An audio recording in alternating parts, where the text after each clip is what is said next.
Who's ready for a train wreck? I'm ready for a train wreck. I'm excited for a train wreck, baby. Let's go. Hello, everybody. I hope you're all having a wonderful day. I'm here again with Darian, my lovely, lovely coach who knows so much more about the game than I do.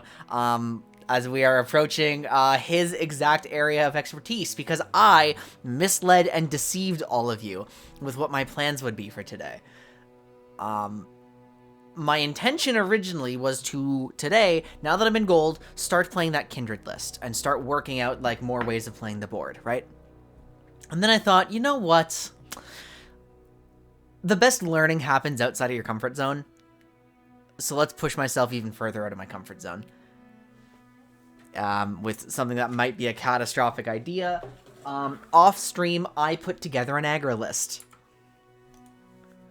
And I did not, okay, I did, but I didn't net deck it, which is a weird thing to say. Let me explain. I'm going to play Nightfall aggro.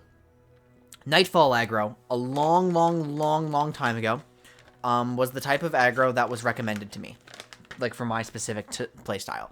Before I started my climb, the thing that I liked about decks was like reactive play patterns. I liked control, we knew that, and I liked having a lot of creative options, because when I wasn't really good at the game, oh, I'm still not really good at the game. That's a really bad way to introduce that. But when I wasn't aware of the game's principles, the thing that I really liked doing was looking for really creative ways to play out my lines. I haven't been doing that on this climb because I've been trying to focus on different things at once. But I do want to bring that back a little bit. The intention of me playing Nightfall aggro is twofold. First of all, I am really bad at pushing the tempo sometimes. I miss opportunities to push the tempo.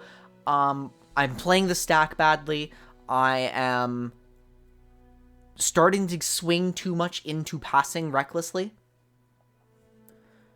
And one big thing that we noticed playing Kindred the other day when we were just trying to learn decks is I'm very uncomfortable with going first. Very uncomfortable with going first. That's actually the core problem that made me play aggro today. The second one is I noticed that I'm really bad at using my non-main deck options. And more specifically than that, I have lost the ability to kind of chain together more complicated lines. So I picked a very combo-reliant, high skill cap aggro deck. And of course, it's in my favorite region of Shadow Isles. So That's a dub. So Darian, would you say there's anything wrong with the premise that I laid out here? No, I think this is actually a great choice to develop the exact skills you're trying to develop. Perfect. Okay. And then when we push through to platinum, maybe with this. Okay, so when we either push through the platinum or when we decide that this deck has run its course for me, then I'll be able to take the skills that I've learned and apply it to the, like, a more mid-range with the Kindred thing, right? Exactly. I'll kind of diversify my skill set a little bit. This is going to require a very different style of mulligan. I'm actually going to share exactly what I did too. Oops. I looked up like 8 versions of Nightfall aggro, and I tried to build my own using the principles that we talked about. And it looks really good, actually, is what I was told. Like, yeah, it was funny. I picked one of the highest win rate versions of Nightfall aggro out from the internet, and it was basically identical. It had 1 or 2 minor tweaks, but you basically hit the nail right on the head. I was quite impressed. that's awesome. That's really awesome. I'm going to put something up for you. Ooh. This should be working now, and it shouldn't be too blurry, right? Yeah. Oh, interesting. This time it counts as a face cam and not a live stream. Well, I did that on purpose. That's a virtual camera. Oh, okay. Basically, chat, what I just did is I just gave Darian a direct feed to what's happening on stream. Yeah, it works pretty well. So, yeah, that's the plan. Let me just go through my notes and make sure I'm not missing anything crazy. Right, okay, so last time I learned that I need to take 2 seconds to make sure the opponent's play even makes sense in the first place before I spend answers to it. You remember what I did, right? The buried and ice against the defensive harrowing. Harrowing. That was quite funny. Okay, my goal during gold. I wrote this down. I wrote this down explicitly. My goal while I'm gold, I need to take inventory of more complex lines that I have access to. And I need to improve my general deck knowledge. Unfortunately, I wasn't able to actually spend the time, like, learning exactly how Aatrox Quinvane works, because I can't build it, and I also don't have the shards to build Bar. And that's kind of unfortunate. So, Darian, why don't you explain, like, assume I know nothing, why don't you explain the basics of how an aggro strategy works? Yeah, so I was actually excited to talk about this. Okay, so I sent you an article quite a long time ago, and if you don't remember it, that's quite all right. Right. But it was entirely about the concept of forks, which was translated from chess to Runeterra. And yeah, as you've noticed, aggro is not always the strongest archetype in the game. But I think the things that really make it strong, and the things that you have to abuse, are the ability to create forks with your extreme tempo advantages and choke your opponent out of answers. Eventually, if you develop enough threats, like with little enough mana, that are hard enough to answer efficiently, you will put through enough pressure. So a great example of this, actually, I went back earlier. I wanted to try a few new decks on ladder, and I saw my old favorite Pirates was back in style. So I said, damn, sure, I'll try it. And there's a situation where I ended up in the late game, and I had no less than 4 routes to lethal in one turn. And before committing to any of them, I represented all of them. And it took until the 4th one for my opponent to completely tap out of answers and for me to win the game. Where if I had actually overcommitted in the way you would expect, theoretically, an aggro deck would, by just kind of blindly swinging, I don't actually have the answer. Sometimes you have to be patient. Sometimes you have to develop out for value. Sometimes you have to just abuse your tempo with like action economy. It can depend. It can be more patient than you're expecting. But in general, the premise is to fork to create more threats than they can reasonably answer, with the fact that your stuff is usually more mana efficient than theirs. So this is actually sounding really, really good for me, because I know what I would try to do is I would get really uncomfortable trying to figure out how to swing. But what you're saying is this is the natural overcorrection to how I'm playing. And by default, being a really good control player will eventually settle me into the sweet spot of like thinking properly through my lines and like actually slowing it down just enough to generate forks. Absolutely, I think so, yeah. There was, I know my past self, the one that just only ever played aggro, would not have found that lethal today because I would have overcommitted by using my attack token resource too early. Because basically, I developed out 3 units that all would have represented lethal if not answered before committing my attack token. And then once all of them were answered, there was no mana to answer a Noxian Fervor lethal instead. So it's that. Oh, that's what happened. Okay. I mean, mine's going to be a lot more complex than that. Yeah, I was gonna say I play Noxus, so. Haha. Yeah, you played the normal aggros. I mean, you played every aggro. Let's be real. Like me burn. Like you've had some time playing Nightfall too at one point, right? Yeah, it was a ways in the past though, so I'm excited to dive back into it. It's probably looks a lot different now, especially because Glenkeeper is in the game. I think Glenkeeper probably like single-handedly brings Nightfall up a whole tier. That card is fucking unreal. This is actually what I was really excited about too, because like I have my aggro specialist. You climbed to top 100 masters playing aggro. That's right. And now you get to come back and play my style of aggro that I like to play, that you haven't played in a long time. Exactly. It's a good. So it's fun for the whole family. Okay. Also, a part of I just wanted to elaborate a little bit on something I told you in private earlier to make sure you properly understand it, because I told you in passing that a colloquially held belief in this community is that Nightfall is the definitive anti-aggro deck. In recent times, actually, Jinx Lulu has kind of taken up a similar mantle, but in general, those are like the high-tempo aggressive decks that are also considered anti-aggro. I want first for you to guess why Nightfall might fill that kind of archetype, and then I will tell you if you're not right. Or I'll tell you if you are. Why would it be anti-aggro aggro?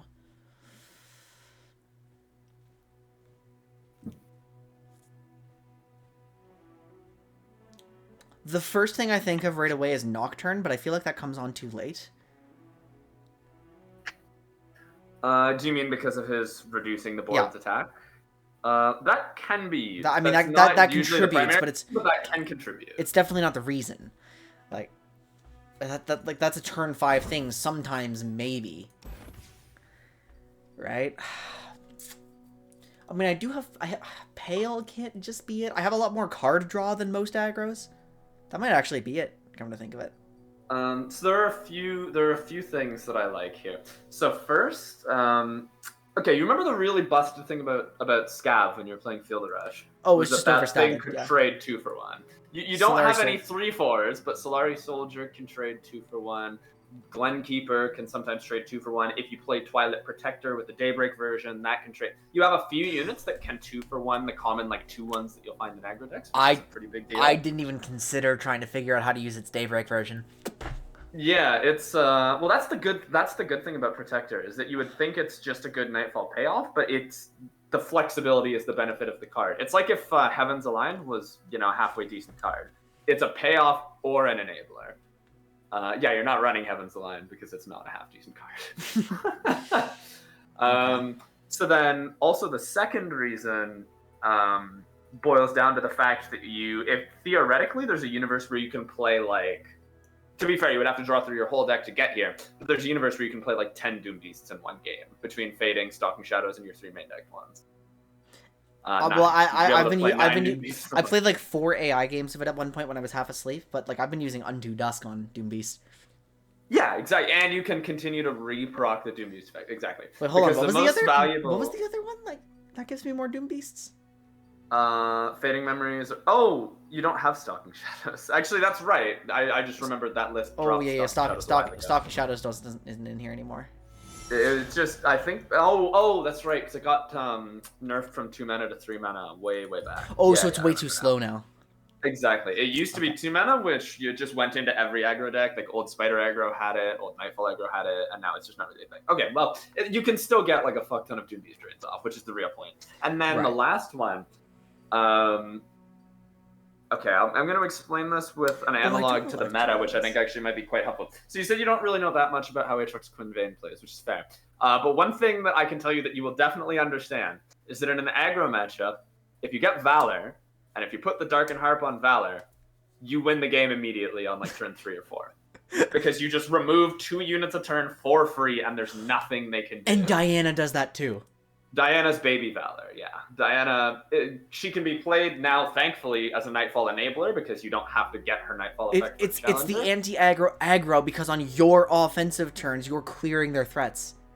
Exactly, because you remember, okay, before you like really knew how aggro worked at all in this game, you would watch me play, and you would be shocked at how I would never take blocks. Or like not never, but I would take blocks way less frequently than you thought. A lot of because you need to maintain your board, but you force them to take blocks. Yeah, like, imagine, like, Draven. You're against discard, and unless they have survival skills, Diana just kills him. They can't play him out as long as you have an attack token to threaten Draven with, which stifles their tempo in a way that other aggro decks really can't do. Wow, that's kind of crazy. And then I don't care that I'm going slightly later because, they're going to run into Steam. Glenkeeper does that to a lesser degree. It's not recurring trading, but you do get a free trade out of the body because the sapling is a 3/1. Okay. 3/1 Challenger is really, really gross. That makes a lot of sense. I think we should go through an AI game so I can like generate my approach to this. I'm just checking my notes one more time to make sure there's not anything else that I'm stuck on.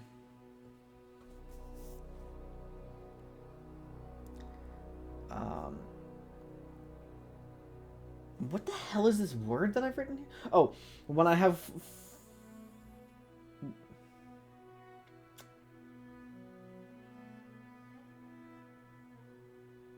I can't read my own handwriting on this one sentence. When I have fewer units, frivolous removal is more valuable is what I wrote. Because I don't want to let them go too wide into like as an aggro or something. Okay, yeah, that's what the principle. When I have... Let's expand that so it's very clear what the word is for next time. Oh, this eraser is about to fall off my pencil.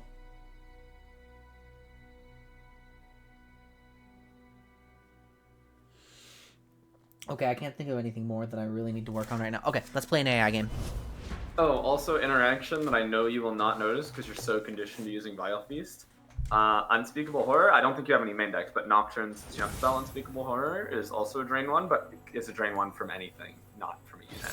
I do Because have I it know actually main at deck. some point... I'm going to be burning with it, yeah. Yeah, I know at some Okay. point I was expecting you might miss it. So, let me, I'm just going to talk through my mulligan strategy because we have unlimited time right now, right? Yeah. When I am mulliganing on this deck, I'm just trying to look for any combination of a setup and a payoff.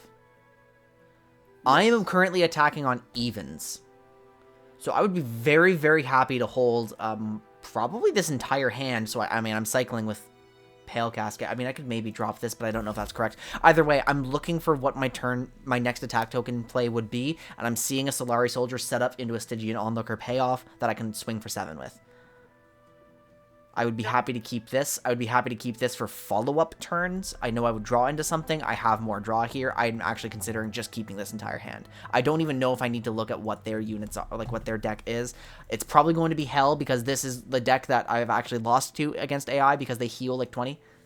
Oh, yeah, Ancient Wisdom is funny like that. But that's my idea where I don't know if I'm oversimplifying it. I'm just looking for little combos like that, and I'd be happy to keep this hand.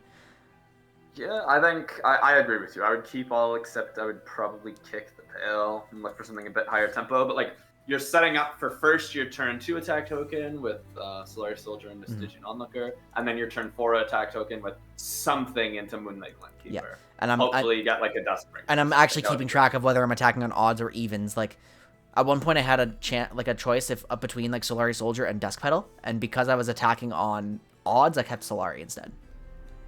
Nice. Yeah. So okay, I'm gonna do that then. And sacrificing the Pale is just because like yeah, beautiful. Oh! Beautiful. So I'm gonna accept the end because if I played out Solari Soldier, I would lose tempo. Actually, I think. And if I played out Duskbringer, then I would not have actually. No, I should have played the Duskbringer on 1. I wouldn't have lost the trigger. I was thinking that, but I didn't want to butt in while you were still playing out the game. I wanted to bring it up later. Yeah, well, I noticed it right away because I'm like, On the bright side, huh? This is pretty hard to answer, I think. Look out for Reavers. And I get to trade into it, and beautiful. Now, I remember having a conversation about the Stygian a long time ago, like over a year ago, where I don't care what happens to this thing now. It's a blocker. Yep, you got your main value, really. Okay. That took a while. Upon my blade.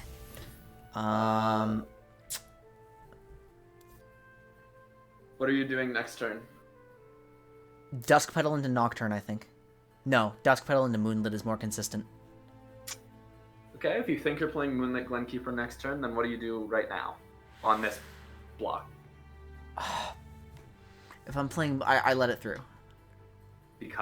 Because then I'm representing more threat to the enemy's Nexus health. Correct, and you're going to deal with that Kindly Tavern Keeper by throwing a sapling into it. Because it will be 3/1 buffed by Moonlight Glenkeeper. Beautiful, nice. Get on the same lines then. Okay.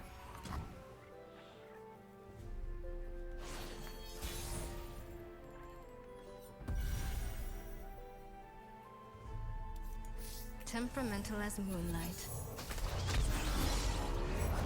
You'll soon understand my methods. Okay. So now I need to consider, I mean, it's highly likely if I play raw Unspeakable Horror like this to try to create more space, that won't actually work. Right? Not when they have 4 mana, but maybe. So when they have what I less should than 4. do is...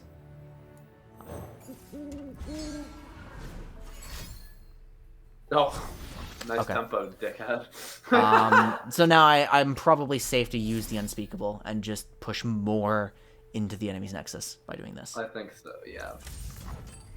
Oh, are they gonna play? Navori Highwayman? So good stuff. I don't know what this AI deck runs. Oh, they're playing nothing. Okay, nice. It's AI. That's a They're gonna play Steel Tempest, Okay, real. which is really funny, and really does kill a lot of that card's value. But even so, it's. Hey, I just noticed how like zoomed out the art gets there. Yeah, Okay. it's a bit weird. So, like, I had a reasonably impactful turn, and Nocturne does flip next. So, if I activate What? Oh, it was... Gift of the Hearthblood. That's quite funny. I'm trying to figure out how to set up my Nocturne turn now, because, like, you've attacked But with... you already So as soon know as he's soon as he gonna- attacks, he flips, and then... I didn't even notice this until very recently. He immediately grants everyone Fearsome, like, on declaration of the attack before blockers are declared. Yes. I know this is probably what you meant, but I just want to be very clear with our verbiage, because he does not grant your allies Well, Fearsome. other He allies has an aura. have... Yeah. He has So an aura. if Nocturne is removed, then that effect is gone. So he should go last in combat.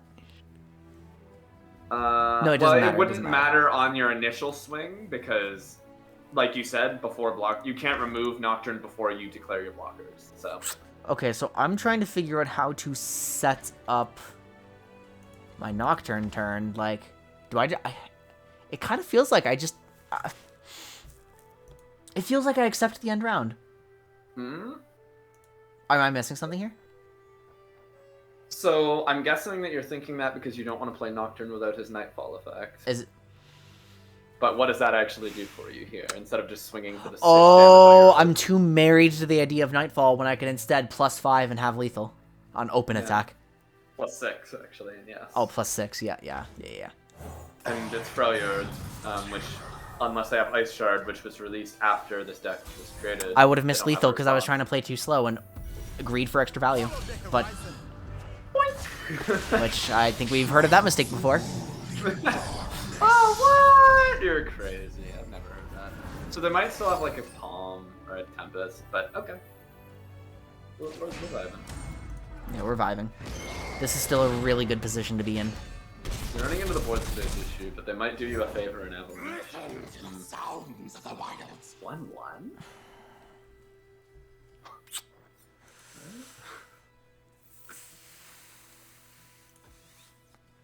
Yeah, now you're in the unfortunate situation. I've run into this a few times, and I run into this a lot on Talia Zig's Black Flame, where you are just Beautiful. blocked at spending your mana. It's really... Ritual of Renewal. I think we're totally fine with that, no? I would say so. Okay. I mean, I still win the game if...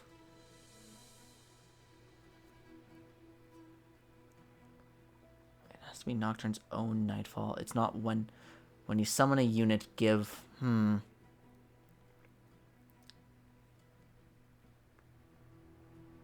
I do see something interesting next turn, which will rely on you doing something that you're probably not used to or comfortable doing.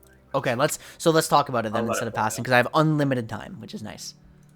The- Yeah, I was considering something for next turn. The thing that I see next turn, I say accept the pass. Next turn, open with Solari Soldier overwriting another unit. That's what I see. Okay, that's not which- a bad start. Which would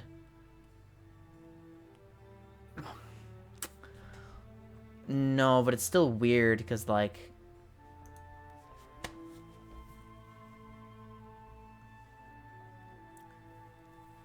it's still weird because then they just develop another unit and then I'm in the exact same position that I was but with +1 attack, I guess.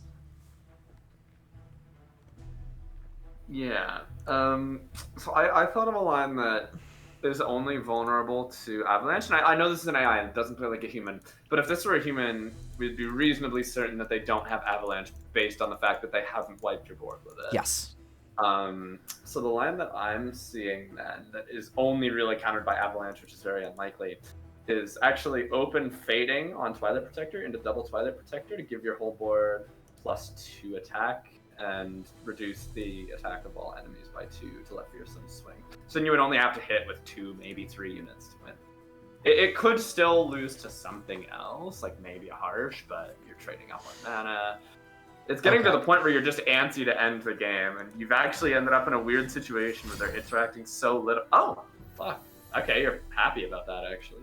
Because now you can just redevelop without overriding your unit. So I should open with Solari because I don't really care if he's a 3/3 right now, right? I would say so. And then Then I would develop into Lunari, and I would finish with Twilight. Yes, so that your Lunari gets the extra. And then so I also have the opportunity to see like what's happening here. I mean, Messenger is just the obvious choice. Yeah, you don't behold a Celestial. That's funny. That could be like a mini champion strength to end the game. Calm mind and open heart greet the night. I would say probably still Protector because it's just more tempo and Yep. trying to like keep the buffers down. Because now you'll be able to block one unit, which will be Nocturne. And I would open But- attack, and it will kill, because I'm representing 12. We know the rule of 11. Freljord and open attacks. Actually, do you know the rule of Freljord and open attacks? No. I mean, I'm vulnerable to frostbites, I suppose. That, you're only vulnerable to frostbites. You are never vulnerable to hard removal, other than in Tomb and like maybe Ice Shard. But Ice Okay, so Shard is let's super go for this. In worst case, I'll just like start unspeakable horroring. Oh, it's a XD. And I know how to play the stack now. I'm not committing the other one. There we go. That was a bit of an awkward mid-game, but I don't know if it was necessarily so much your fault as the fact that they were just doing a whole lot of nothing. Like Yeah, a real person the might have AIs. removed some more of your units there. The AI is quite bad, but like, oh my god! And the hard part about this is like the fact that I have to go down on value sometimes to get better tempo, which creates wins. Yeah, it's weird, right? That's the part that's really awkward for me right now. I'm not used to that because my decks are all value, not tempo. Like, Yeah, and the weirdest part is also, but not always. But not all- Sometimes yeah. you do play out the value line. Or the It's just a tempo line, matter of when. Or yeah, sometimes you play at the temple line. Sometimes you do play at the value line. wait, sometimes you No play at the matter value line and aggro too. Yeah, exactly. Oh. Well, if you know there are limited or no responses, then absolutely. But So it's all only about the if you know. hand read to know when you can kind of greed. Yeah, or the deck read. Sometimes they're in rarer situations, their deck itself just literally does not have Alright, any answers let's- to a certain line. Let's give it a shot then. We're gonna Alright. play through part of gold with aggro. Woo! Yeah, baby. Yeah. Now I was kind of memeing about Nightfall aggro, but like the more I've been researching it, the more it kind of sounds like it's just a dark horse where like no one plays it, but it's actually not bad. Yeah, it's I think historically probably been a bit of a meta call. Sometimes it just sucks. Like against control, it's even Red one. more disadvantaged than other aggros. Red. Okay. I see 0 combos in my hand.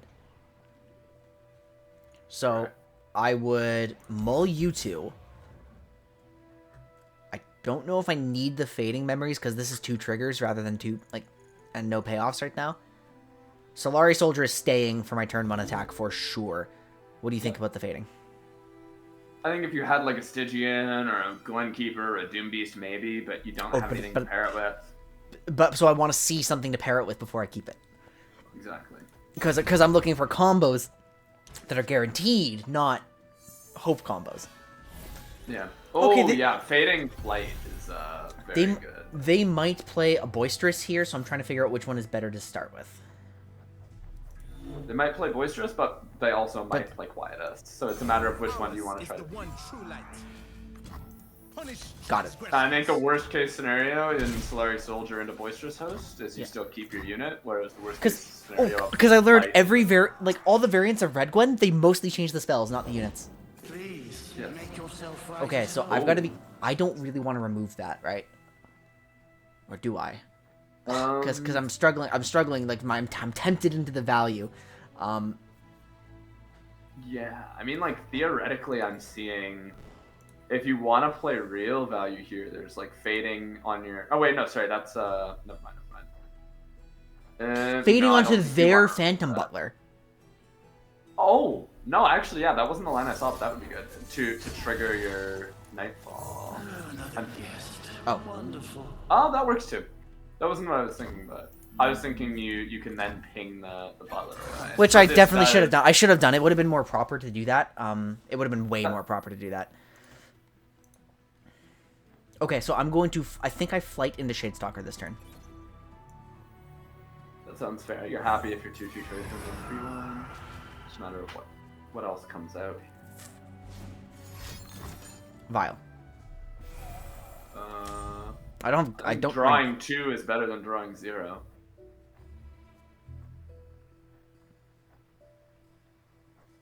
What do you mean, like... If this thing survives with Pale, then it can Oh! swing and it can Oh! draw. Oh! I'm looking for Pale. Okay. It loses to second feast, but if they're blowing 2 feasts on this, sometimes that just happens. So yeah, no, I'm it's weird. I'm getting uncomfortable because it's like I'm kind of looking for like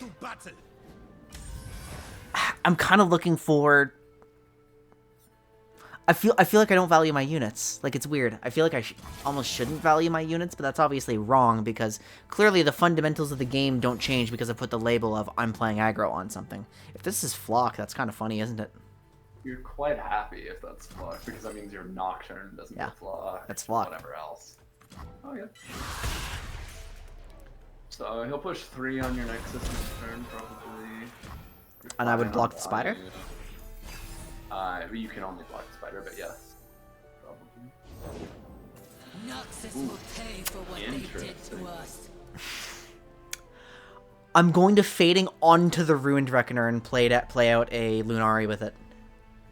Ah, yeah. That's what I'm going to do, I think. I like it. I can see the intent from that. Mother Moon, veil me. You'll get to double swing with an elusive later. This deck does, in theory, really struggle to deal with a Shadestalker without Quietus. I could still have it, but then I have second. I misplayed my turn 2, and I feel like that actually will matter a lot later. They're opening with Midnight Raid. This is weird. Now comes the question of, do you want to efficiently ping away their Butler, or do you just want to kill this right now? Yeah, because I have the option to do either one.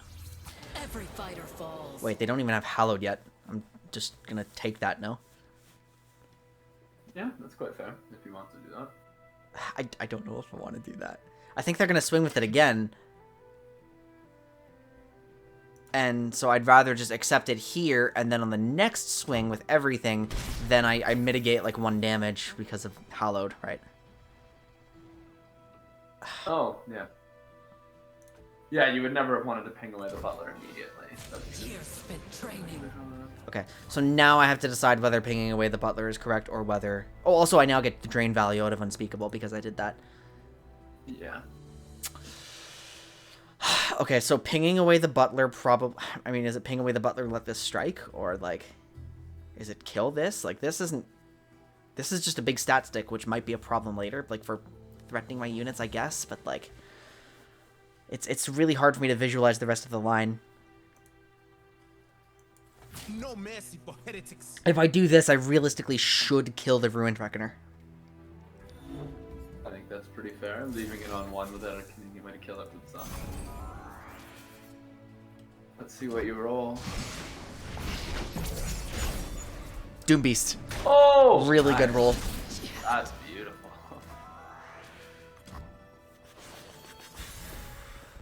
Probably save Unto Dusk to use on the... Uh-oh, the Nightfall problem. Well, no, there's definitely a way to play this out. And it's Naked Shadestalker. Any line starts with Naked Shadestalker here. All Solaris hear the I think truth. that's pretty... Because, I mean, double Unto Dusk. Oh no, I can't block with it. Fuck. What am I gonna do? And now I'm just wondering if I value with Unto Dusk into this, or if I play out the Doom Beast for a drain right now. Doom Beast will be able to... It's probably block Doom the Beast. 4/3. It's probably I'm Doom thinking Beast. it's blocked. I mean, just guarantee that the... Okay, if I were to... Whatever. Now, how do I declare my swing?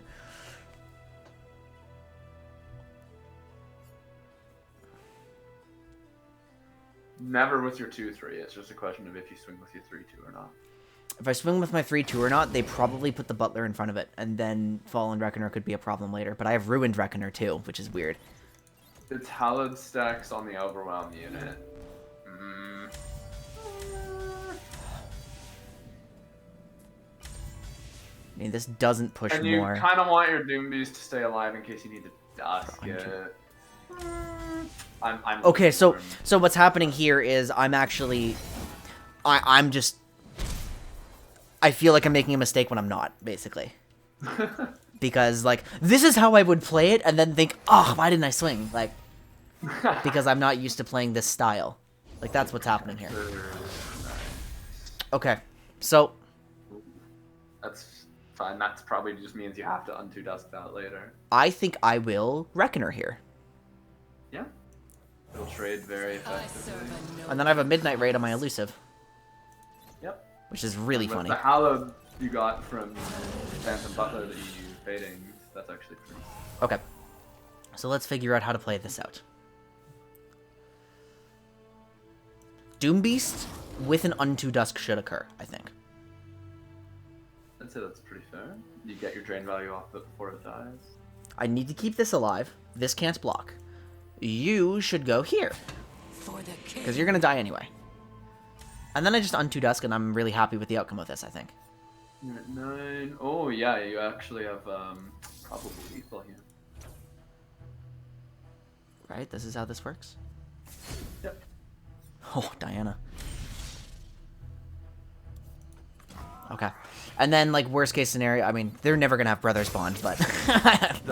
Diana's actually great here. She could be an enabler and then And still get her bonus. I'm going to go ahead and do this. Yep. Yeah, I think you should have lethal here, or they have to spend an overcosted answer offense. You will have 2 elusives. Yep. So I don't know what you're gonna top deck, but my theory here is Diana, Twilight Protector, Unto Dusk. Or when you activate another Nightfall, that's right! Because I don't have to play Diana with Nightfall. She can be the trigger. Also, if you play out Diana first, it incentivizes them to spend mana. So I really like open Diana. Okay, let's here, open Diana. Because I don't know if they think they're Is our getting lethal queen, yet. the knight But they of are the getting lethal kingdom. now if they don't have a damage. I think I still misplayed turn 2 really bad. A new moon rises. Also, when your Twilight Protector comes down, it makes your guys immune to Quietus. Oh, is he? Hold on. I need to crank you, Darian. This I was quiet. Yeah, sorry. Or you need to get closer to your mic or something. I was gonna say, my mic is quite far back, so I'll just. This should be good. Let's see what response comes out here. Okay, so what is not Diana, or when you activate another Nightfall, give me +2 and challenge. It's Gwen. Leave my mark. That's great. That's fantastic. For Okay. you. I feel like maybe Twilight? Is Twilight right? Yeah, Twilight's right. Yep. Twilight's right. Twilight- Twilight's right. Twilight is Twilight is a necessary part of my lethal. Technically, you could achieve it without, but it makes it so much easier. Yeah. You would have. Oh, yeah, that's GG. So then I just They've tapped surprise them. out I the just Fall surprise Frost them with Monster. this. The Shadestalker becomes elusive. Now they can't block the 6. And this is probably too greedy to play, right? I didn't even declare anything yet. Oh, nice. It would only be vulnerable to Vile. The words of the But we had no Heritage hand read on rang whether they had true. Vile or not. Right. But if they tapped it to Violet, then you still won the game on exactly lethal. I don't know if that was too greedy. I would have to go back and think about that. But that was good. That was a great. Okay, that's- tap to lethal there. That was a really, really uncomfortable game, but for very strange reasons. Because, like, it's a game where I'm like, I'm going to learn how to play aggro. And you're basically saying, no, slow it down now. I'm like, oh. Well, this is we're more not my all brainless. this is more my speed, but this is like an uncomfortable version of my speed. It's like something's weird about the context. Like, We're not all that brainless. Also, I wanted to let you know that if you decide you like the Diana Nightfall thing, but you get sick of aggro, you can also play Diana Nightfall control with Aphelios. Like, that's still very much a thing. no way.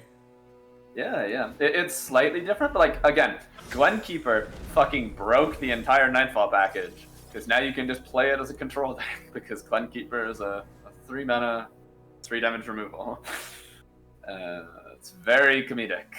Very comedic. Yeah. Wow. Okay, that was okay. Can we? I just need to like remind myself what the turn 2 was because You I misplayed. Like I played out a line that like was not ideal. That wait, I needed to play the value line. Honestly, I actually didn't hate the line you played because it did contribute to you getting like 3 or 4 extra damage on Nexus throughout that game. Oh, okay. Well then Like- let's talk about this because like right now, yeah, aggro is a lot more complex than I realized. Like. I think this was actually pretty good. I'm not gonna lie. Okay. Then let's talk about why. No, it's definitely not this game. Oh wait a minute. What am I doing? Yeah. I'm like going back as the okay. So this is turn 3. I'm looking for turn 2. Okay. So I mean, honestly, my unspeakables were just not my unspeakables. My fading memories. My fading memories were really smart this game. I only used on enemy units. Yeah. And those enemy units always gave me more value because they were my nightfall triggers. Wait, so what happened here was you played out... Or no, next turn your flight gets... Yeah, so this this is the turn. I play Fading Memories on the Butler. Now, your original thing was... Shadestalker? No, it was Unspeakable Horror to get the Nightfall value of this. Horror of the Butler? Yeah. But I actually, in hindsight, I wouldn't have seen this line. I like what you did because it accomplishes the same purpose of stopping the Butler from attacking because this guy's never going to trade his Butler into your Ephemeral one.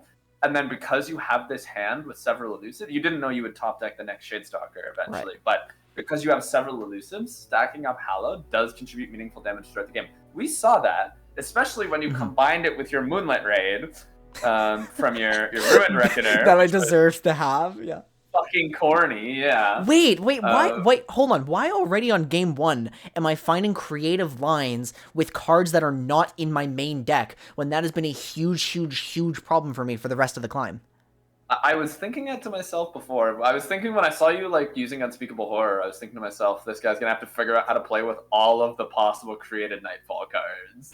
But I clearly are a step ahead of the curve on that because you were doing pretty well. Like it's been a problem for me the entire time. Why am I doing it right this time? Am I just is it because it's what my mental stack is allocated to right now? Yeah. That's it. That's the entire thing. I was never bad at this. I was just never thinking about it. I will say there was not really active thought dedicated to why the Butler play was good in the way that I articulated with regards to like you're gonna get to keep proccing Hallowed on your right. It's but just, it did end up being good. I thought of a cool line and I'm like, I'm gonna try it.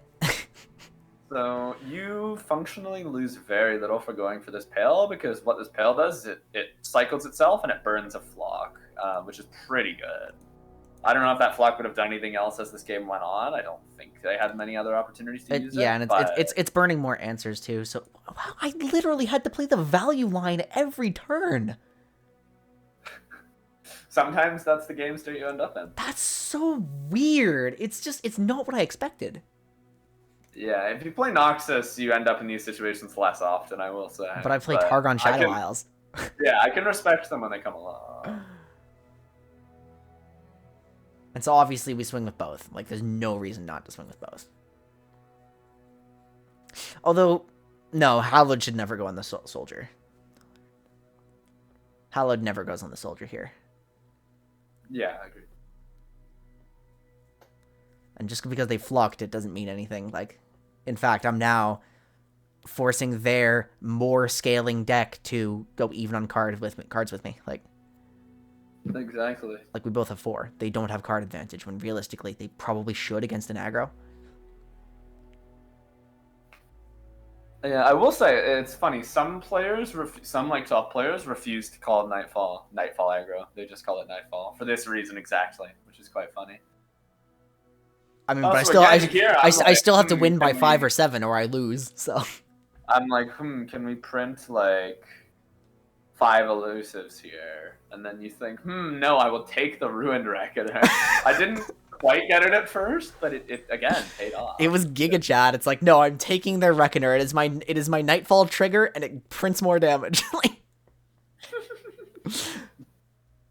I do think that killing their Reckoner here was quite good. Okay, so because I was really, really struggling with the line, and it took me a long time to realize that killing the Butler actually just doesn't make sense. Yeah, that's the thing about Hallowed. Like, the Hallowed units exert a little bit of threat by themselves, but they want to die. Their Yeah. job is to exert pressure and then die. What is my purpose? You look scary and die. Oh my god. Way to play this game in a non-casual way without going all in on learning the iceberg. I'm not 100% sure what you mean by the iceberg. Yes, you one trick. You one trick a deck. Oh, yeah. If you want to play this game in a non-casual way because you want to PvP, you one trick a deck and you start learning principles, because it doesn't matter what your opponent's deck is. If you don't know what the opponent's deck is, you play Solitaire. Oh, fuck. Nobody tell him about Lurk. Which, by the way, I will be shocked if we don't see Lurk at some point throughout this climb. Okay. I've been expecting it. I mean, it showed up once. No, I'm not from your opponent. Oh, me. I'm playing it. Ah, yeah, there we go. Dude, remember when I kept that friggin' double avalanche hand and then they only played the 3 health lurkers? Yeah, didn't you? You still won that game. Which I was think so. ridiculous. Yeah.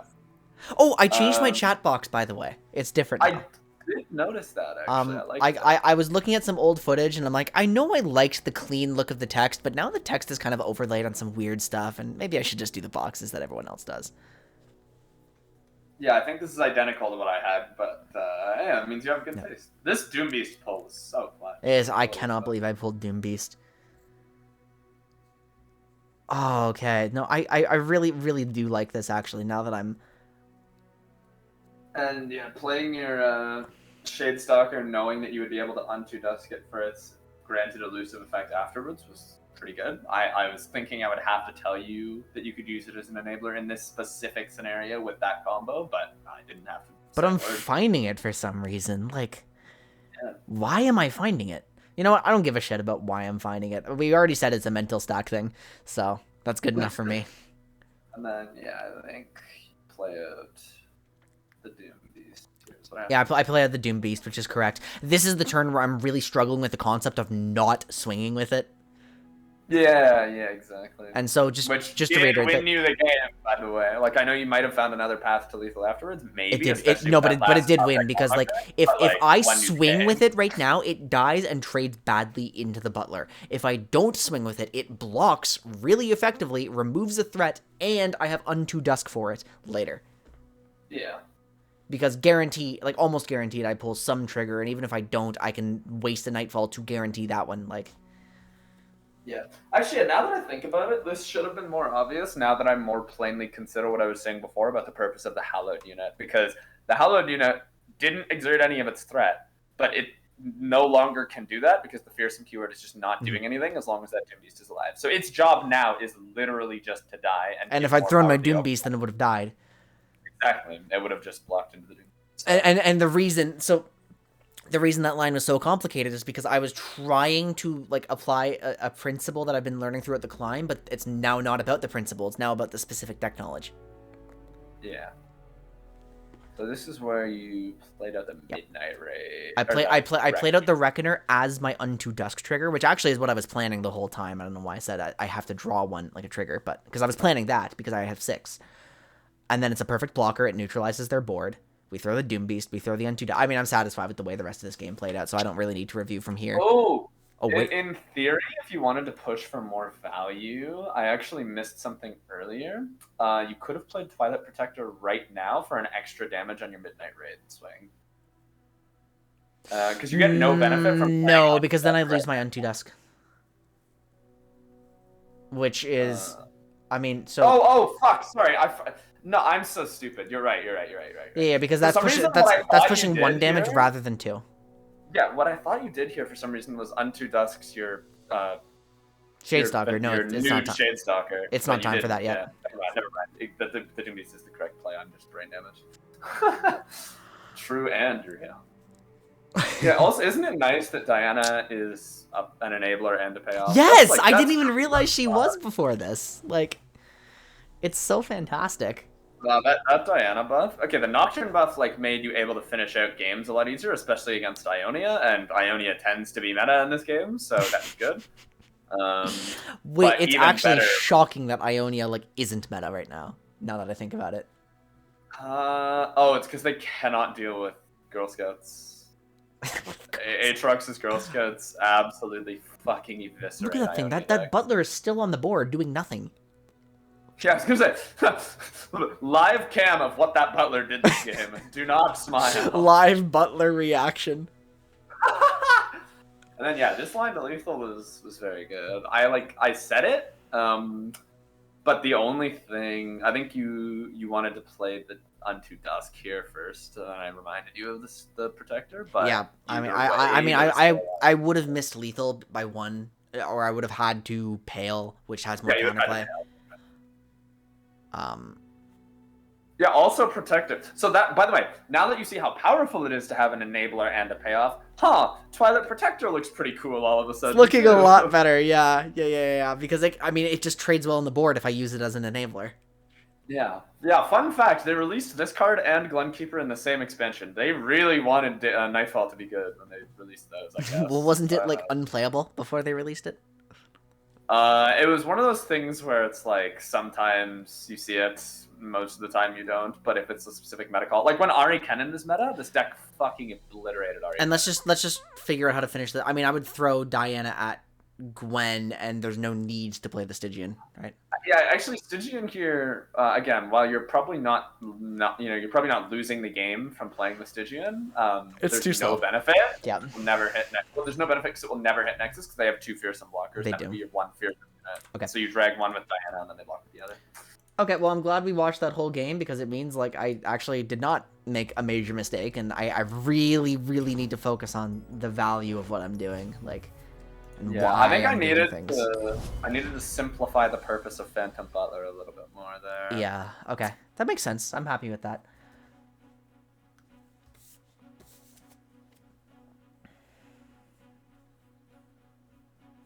What is this fun fact? Gallia once tried teaching Malphite how to play rock, paper, scissors. After 2 weeks of constant draws, the two agreed to just play other people. Okay, so we have to go fast here. We are playing against Bar. Vandal. Okay, so here's an interesting... I want to keep everything. Yeah, I would say so. Because I have a flight on 1, and then I have a soldier and a Stygian on 2. Yep. And then again, you're kind of hoping this is like the first game against AI. You kind of just want something into Glenkeeper on 4, and it's pretty likely that you'll get something that you can throw out. Oh, I mean, actually, yeah, that doesn't really change your lines at all. No, I mean, I'm still just playing That's my line. just cool that you had one. I mean, yeah, this is fucking hard for Vandalbar to answer. Actually, my expectation is like on the onlooker or Pokey on the onlooker. Probably Control. Yeah. Yeah, and I trade positively into that, and it can't block my Stygian. I'm just worried that they either had Root Shot from their deck or pull it from the Conchologist. Well, if they have it, they have it. I mean, yeah, exactly. You can only play around it so much when you only have one real line. Boink. Not created by Conchologist. Yeah. They just have.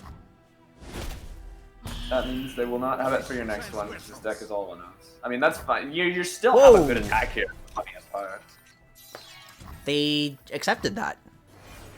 Because they want Conchologist to trade instead of. Exactly. Deep breath now.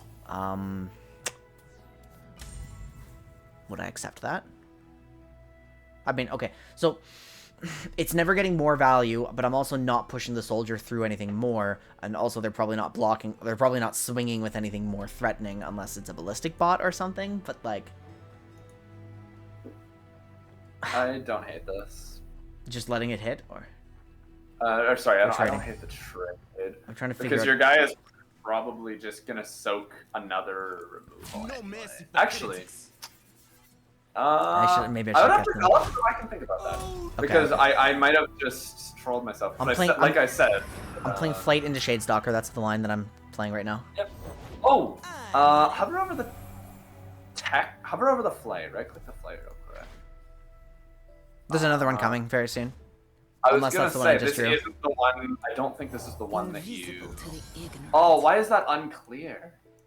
Because it's not created by anything, right? Yeah. So you don't have a. You may or may not have a flight on top of your deck. Oh, that's silly. I was gonna say if it has the created text. But it's not created, right? It's just shuffled in. Okay. So this is awkward now, but I think I should now. I think I have to use Shadestalker as my Stygian trigger.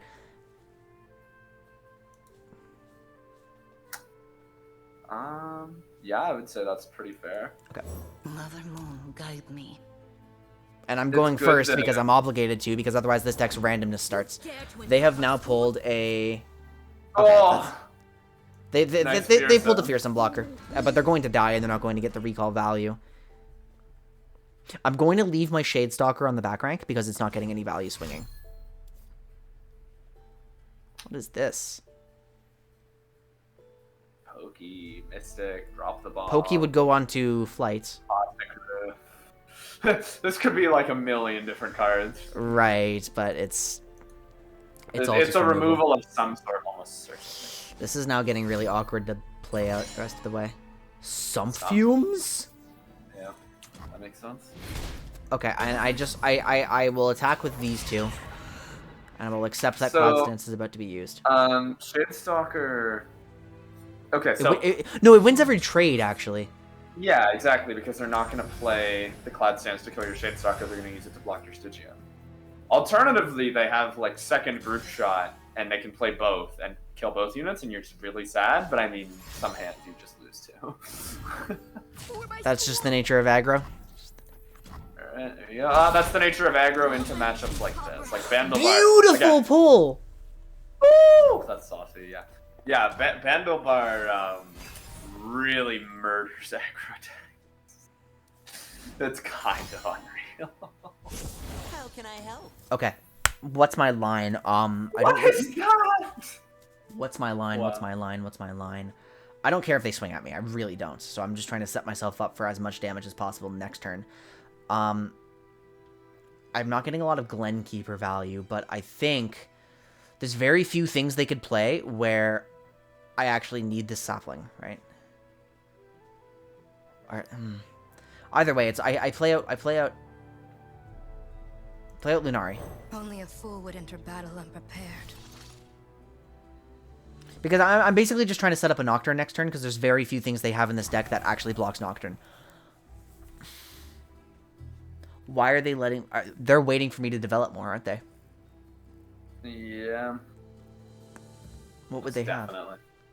Caustic Riff. Is that 1-2 everything? Yep. Should I have played the flight first? No, I shouldn't have. I need the Dusk Cuddle.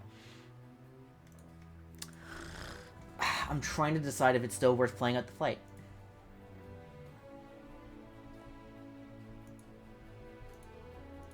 It's an awkward spot. Theoretically, you might just have to play as though they don't have Caustic Riff and they have only single target removal, which would let you go wide and then big Nocturne. I think it's still right to just let the turn end on this board state. Dusk Petal, Nocturne, swing. You could go Dusk Petal, Glenkeeper, and then Nocturne, and then swing with a big Fearsome board that would not be. I can't blocked. Nocturne as well. Oh, wait. Can I? Yeah, you can. Oh, I can! You exactly can. Oh my god, I can. I didn't even think about it. I forgot this, like, actually does something with my spell mana on units. I forgot. Yeah. Okay, so...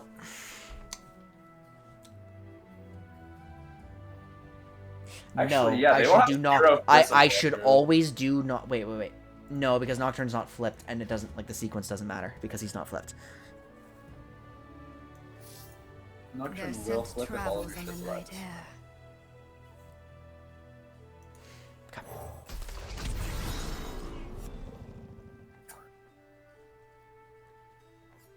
Yeah, I'm just a little scared of Caustic Rift now, you know? It's Bar! They played Bar! Oh, okay. How many spells can they play with that mana? Yeah, but they have no thankfully- fearsome blockers! Thankfully, they have no fearsome blockers. It's just a question of how much of your shit can they remove before you can kill them. But depending on how much removal they have in hand. Flash of Oh, Brilliance. whoa.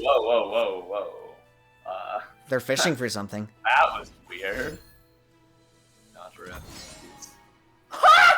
Crumble Nocturne, Jesus Christ. Was that Crumble created by the fucking Barkeep? Yeah, Oh my god, this deck! this deck is so fucking terrible to deal with. I hate it so much. This should not exist. Oh Okay, well, let's work out how to. I can't push lethal anymore because no! of that. But you're in a weird situation where you actually want to pull a vulnerable unit to your challenger anyways, I think, because nothing else will kill it. It'll trade efficiently into I mean, that's my thought too. I'm just gonna go with it. And... Wow, Either Nocturne's barely not flipped. Fucking goddamn it. Yeah, because he would have been the last unit to flip it. So. Ooh! Oh my goodness. That's really True good. and That's true. really good. Okay, if I pull Unto Dusk here, I might actually... What the fuck? Lyrics just aren't coming to me. Okay, so I should open with the Twilight Protector. Definitely. This is just an unavoidable 4 damage against a deck that has no healing. By the way, if you deal any more, if you get like Unspeakable Horror, you just win the game. Wow. That being said, how close is she? She's like 7, right? She's 6. 8, 6. Okay. Okay, it's not that long. Hi, Let's start Jackie. going. Jackie, I'm actually playing an... Like, most aggro in this game actually does require a brain. Haha. Haha! I knew it. I wish it was 3. What if Doom Beast drained 3? Jesus Christ, the game we would be playing. I mean, to be fair, like, Spider Aggro would be unbelievable, and I would play it every game, but... Yeah.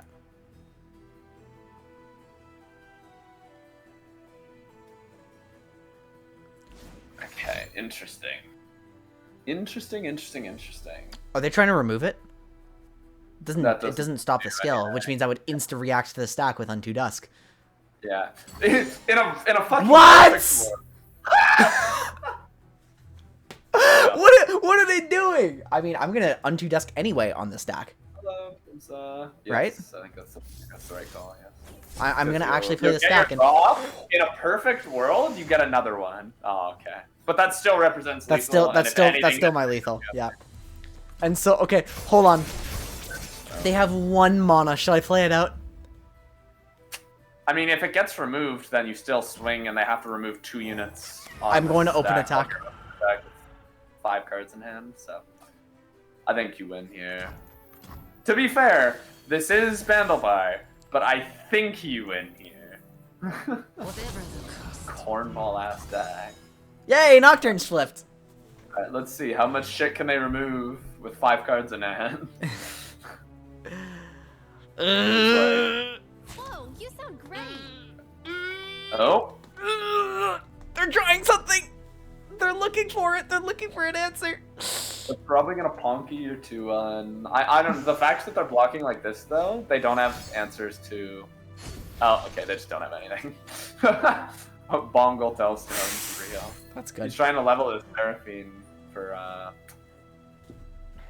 Oh my God! There's a line here where you level Seraphine and then play Caustic Rift, and it almost denies your lethal. Oh. Uh-oh. I don't like this very much. You see how fucking nerve-wracking this is? I get this shit every other game. This sucks, right? It's an all-in. I have to take the all-in. Like, and now you're just waiting. What? Ah! What do you mean? What are they looking for? What do they pull? Wallop! Light, stage, Wallop, and Ebb, and get excited. Wait, Wait, so what did Ebb hit? what did Ev hit? What did Ev hit? It hit the Wait. Nexus!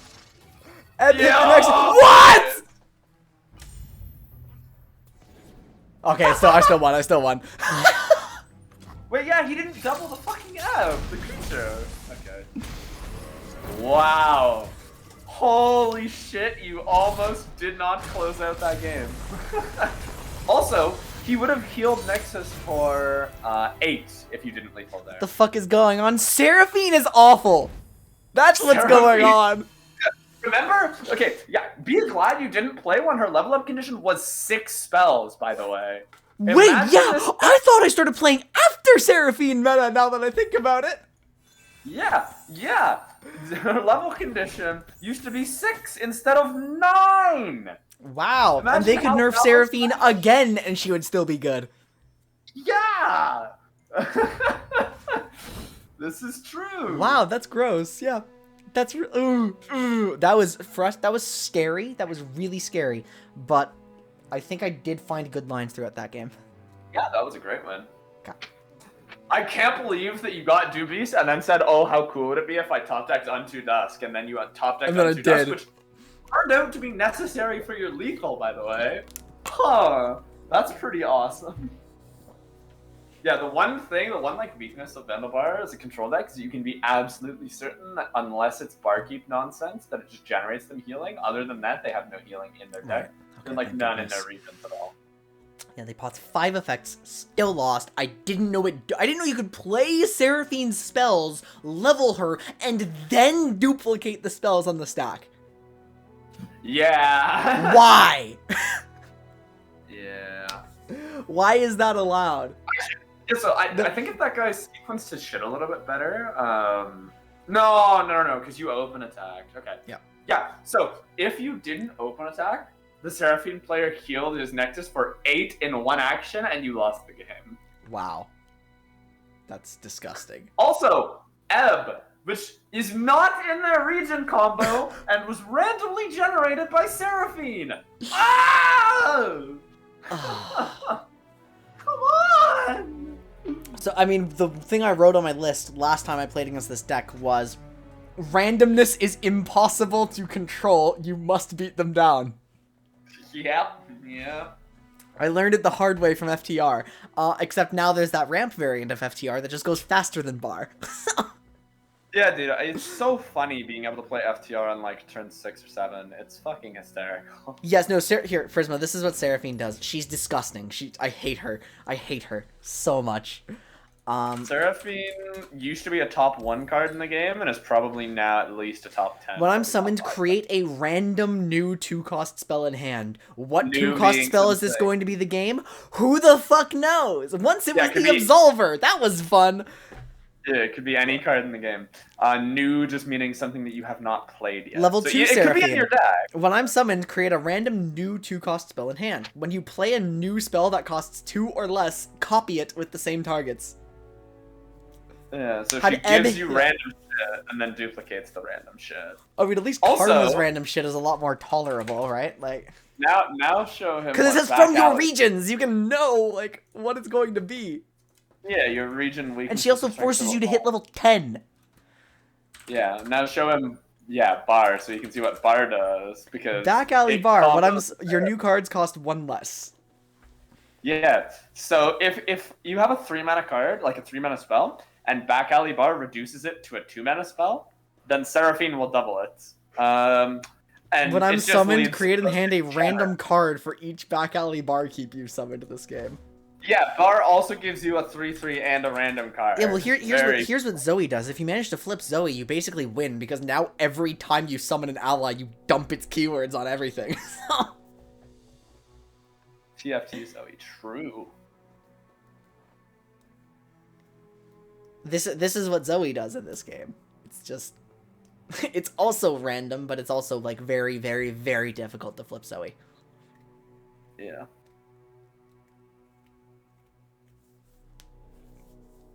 So, you know, because she's a 1-cost 1/1 Oh, with a hard level Seraphine. condition. Anyway, yeah, I'm glad that I have a deck that can actually kind of tolerate Seraphine now, but Zoe levels I when you will played tell 10 you- unique cards. Yeah, it's pretty hard to do that because she has 1 health. Yeah. I will tell you again, like we were talking about, the Achoo! last name. The sample sizes are pretty small, but I would like to remind you that that is basically a 65-35 matchup in Seraphine's favor. Seraphine is pretty awful for you. Don't be mistaken. Okay. But you played it well. What beats her? Aatrox. It's just Aatrox. Oh. And then the more that's why Hexplorators to Aatrox play, is the meta. less Aatrox does. And that. so you run Seraphine and Aatrox in your lineup, and then you can just ban enemy Aatrox and then play Seraphine. Yeah. Oh. Yeah, like Seraphine, Ezreal Seraphine has a 38% Wait, matchup in Aatrox. unironically, I could, if I played Gauntlet, I could run a lineup of Kindred Aatrox, Bandlebar, and Ramp Field Rush, Yeah. and it would be That'd good. be saucy. Okay, so this is a really hard hand. I don't want to keep Nocturne. I'm playing against Ephemerals. I have to go faster than them, which is hard. Although I'm going to keep Diana. She will be necessary for me winning the game in this matchup. Yes, she will remove Soul Shepherd, she will remove Zed, she will remove Glenkeeper. Wait, Soul Shepherd's 2/3, isn't it? Yeah, like once either if you play Once she Pale flips. on her or once she levels. Okay, yeah. So I feel like I'm having trouble with the other two cards though. I don't have a really early combo. Then you don't have to. Although I could fading into shades up, but like I feel like I dump them and I look for a better combo. I would agree. Okay, You want because one that's drop. Like if you get Solari Soldier here, you're very happy. Oh, Flight's great. Flight's too. great. Yeah, I can play Flight and just start set. Oh, which one's better? Duskbringer is better because you want to trade into this deck's They one drop. forced us to Oh, choose unless they have death or the hosts. blade. This deck might run hosts. It depends on the player. Okay, It does. fair enough. I was expecting Sparring Student or So Oblivious do I Islander, which not are swing now? Or? That thing might block a Shark Chariot, and that would be more more Yeah, valuable. okay. That's right. We're not gonna block. Okay. I think what I'm going to do is I'm going to play out just my Flight, and I'm going to sit on my spell mana and play some stuff out after that. I think that's probably the line that creates the most options. Alternatively, you could try to like triple level Diana here. Ooh, yeah. So I think the correct play here is probably Dust into Shadestalker, and then he can't attack with that Ephemeral. Oh, Elusive. wait, yeah. That's okay. You're putting threat on Elusive, and then next turn you kill it with Diana. So it's doing nothing. So I'm He summons trying it, to it can't discourage attack. them from attacking this turn. I'm trying to outvalue here. Yeah, okay. Yeah, that's why it's anti-aggro. That's why it's anti-aggro, because everything I do can just create value. No, I'm not taking that. You're a You don't dumbass. give a- At least not, because it's correct for him to do that and correct for me to block. But So then it's probably just I think it's Flight. Flight And then Diana you just to push play more. Duskbringer on your off turn. Yeah, I think it's Flight Diana. Because Diana's removing their elusive blocker, right? So you're pushing 4 elusive. Boy, shuffling from- Jesus. Find your Okay, own now you're happy. within the darkness. Murder. This is the light I cherish. Commit bloody murder sister. and smile. And obviously, I'm leaving I you will on the be back end. heard. Yeah, exactly. Except just get blocked by the. Hey, nice value in your aggro deck. Value! Yeah! Yeah! Nice talk. Yeah! I love value. Also, your Diana's gonna be flipped on round 5. So that's I'm actually gonna Lunari Doom Beast here, Yep, I think that's exactly the plan. and then that leaves my Shadestalker for You're gonna run into Sorry, the not fourth space problem, so you're fine trading away like your 2-1s for Nexus health here, so you can play out your strong Nightfall combo next turn. Wow. Wait, so true. Okay, what do I do? How do I save Diana here? Diana's fucking dead. No, I don't. Man, that really sucks actually. No, this is ranked ladder. This is not a friend match. Hi Favor, welcome back. Yeah.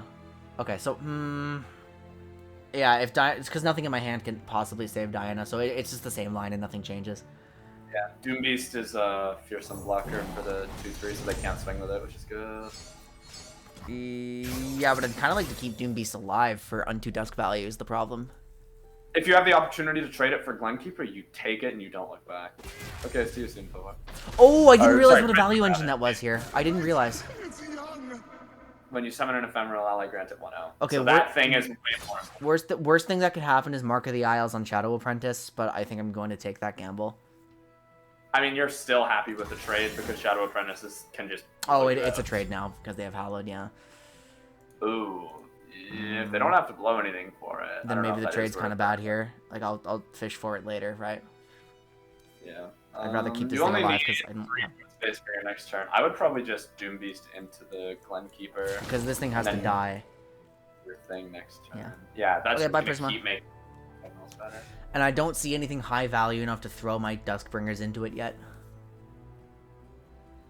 No, you're not running into your board space issue. Yeah, and I'm gonna have 3. I can Glenkeeper into Stygian, and that's allowed. Yeah. Okay. Probably Petal, and then Well, pedal into yeah. That's what I meant because I'm Okay. gonna proc their Nightfalls, but I guess I should have clarified like vocally, so I wouldn't need give to you a heart leave attack. Yeah. No, I'm gonna Dusk Pedal into Stygian and make them develop into something, and then Yes. pull the Glenkeeper. I was just thinking, my line that I was gonna suggest was gonna be worse, because I was gonna say Dusk Pedal and then pass, but that's fucking incredibly obvious what your intentions are. Wow, that's So, really troll. They just pass back, and then I'm screwed, right? Because I Well, would they have just could first end passed. round, theoretically, but they want to be developing shit. All on the shoulders. Okay. I'll just take it. Ribbon Dancer, that's fucking funny. Oh, this is the Black Flame version of the deck. That's delightful. That makes me quite happy. Okay, so now Glenkeeper, so I can pull the Shadow Apprentice, I think. Yeah. You used to be able to burst pass. True. I All my yeah, homies. and we miss it. Okay, and then now I'm just going to start fully swinging, right? Yeah, now And you're it's kind never of going to over it. be lethal because they will always block stuff, and so I should pull this. Yes. They will block only my kind of useless guys, so... Yeah, they're just gonna throw your 2-1s into your 2-1s, which is great because their 2-1s are. Your 2-1s are not valuable at all. And don't know I if do they're- have Unto Dusk. Like, one of the possible uses for Unto Dusk is getting the Stygian swinging again. So. Yeah, you have a lot of draw right now. Like you have 4 cards in hand. Next turn, you functionally have 5 cards in hand. It's like, Maybe we don't allow the Stygian to swing again. Now that I see that. maybe we sacrifice him to the gods. Maybe you are making me a Pokoloco. Black Flame. Wait. I see no reason why I would not play out the flight here, just to... Yeah. Also, you can now block Zed with Pale and live if you want. It depends on how they. Oh. That's okay. the line they're going Let's for. see how they order their deck. They're probably gonna put Zed first. Well, both of my bursts are... Yeah, both of my draws are bursts. So let's just kind of get the full picture of what's going on here. They're swinging for 20. Nice combo. They're like out of cards in hand. Hey, I wonder which one I'm going to block, though. Like, Ah, nice Okay. 6-2. they could have twin disciplines. Wait, this is still lethal. What the fuck am I doing? I need to value my fearsomes and my... I think flight can't matter. Wait, how do I... I would say Flight can probably be thrown to the wall. Flight can be thrown. So now we're fine. If they have twin disciplines and this is how I block, I lose. So I shall do this. No longer. Yep, I think that's pretty fair. You're put in a pretty good position now to win the game. Okay. Yeah. I'm just- Oh, wait. You, Oh, you're one off of Potent Lethal. That fucking sucks. You can create a sapling at burst speed next turn. Keep Well, that in I'll mind. have to spend pale, like... Oh, beauty. Wait, and he's Okay. flipped. Yeah. So I would like Nightfall, and I would... Yeah, 'cause- you don't. I don't know if you care about Nightfall because the Zed probably won't be able to block you anyways. If you get any other unit from your draws, then Zed can't block you because he will be. do I at 2 want to power. gamble on that? I mean, I Actually, think the with likelihood of any- them having like a unit that can actually do anything about this is really, really low. I get like worst case they have Hecarim. Yeah, it's all like combo pieces. I think you should. I think this probably loses to Hecarim, but we'll play it out because I haven't flipped, right?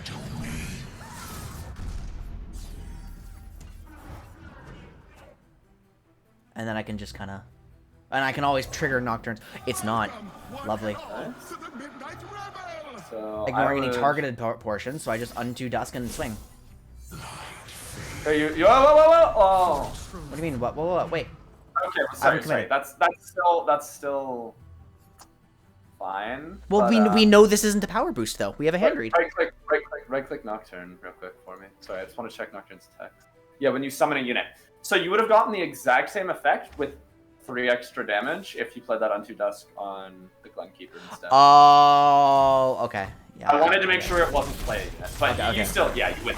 Yeah, I win, but I missed a more efficient line. Like, And it's more like, and it could matter later. In that case, exactly. Yeah, Down the line, it it could will matter. matter that you know you can Unto Dusk for a burst sapling, and that will also apply the Nocturne level up. right? Okay. I just missed that line because I saw my line that, I didn't think of anything else because it's like, I know like if you're talking chess, there's that principle where it's like if you have checkmate, look for a better checkmate.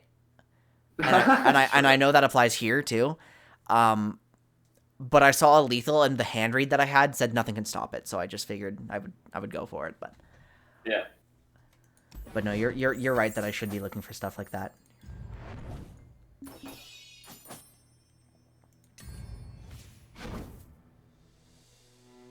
What's your current rank right now, by the way? Have you fallen from the lofty pedestal you were on? Like, Yeah, I think I'm 0 up. Yeah, I'm 0 up. I played Field of Rush, I won 3 games, and then I played Field of Rush again and did not see Bandlebar and lost 3 games. Life is horrible in the pits. that sucks. I'm good. I will return. There's still a point in the season where you can very easily grind back up to that in like 1 or 2 sessions. So. Right. I was just wondering if I'm allowed to brag about you still. Oh, who's? Aatrox Kane. Top Okay, rank player by 5. Ha! What am I as Aatrox Kindred is the 2nd ranked on NA ladder. So I guess that's just like a Nocturne thing, right? Like a Nocturne specific thing. It's not a general principle. It's just I don't know how to play Nocturne yet. Yeah. Pretty fair. I'd say. Okay. I'm just gonna write this with like a value thing. Value. Some Nightfalls don't need to be directly triggered. Oh, sorry. And I'll just keep that in mind because Nocturne is good to play naked. Diana's good to play naked. Nocturne's good to play naked only when leveled flips, or yeah. when guaranteed to level on your attack. Otherwise, it kind of sucks. And I mean, we've seen that Shadestalker can be good to play naked. Yeah. Just because the stat line's really good. Okay, I get it. I get it.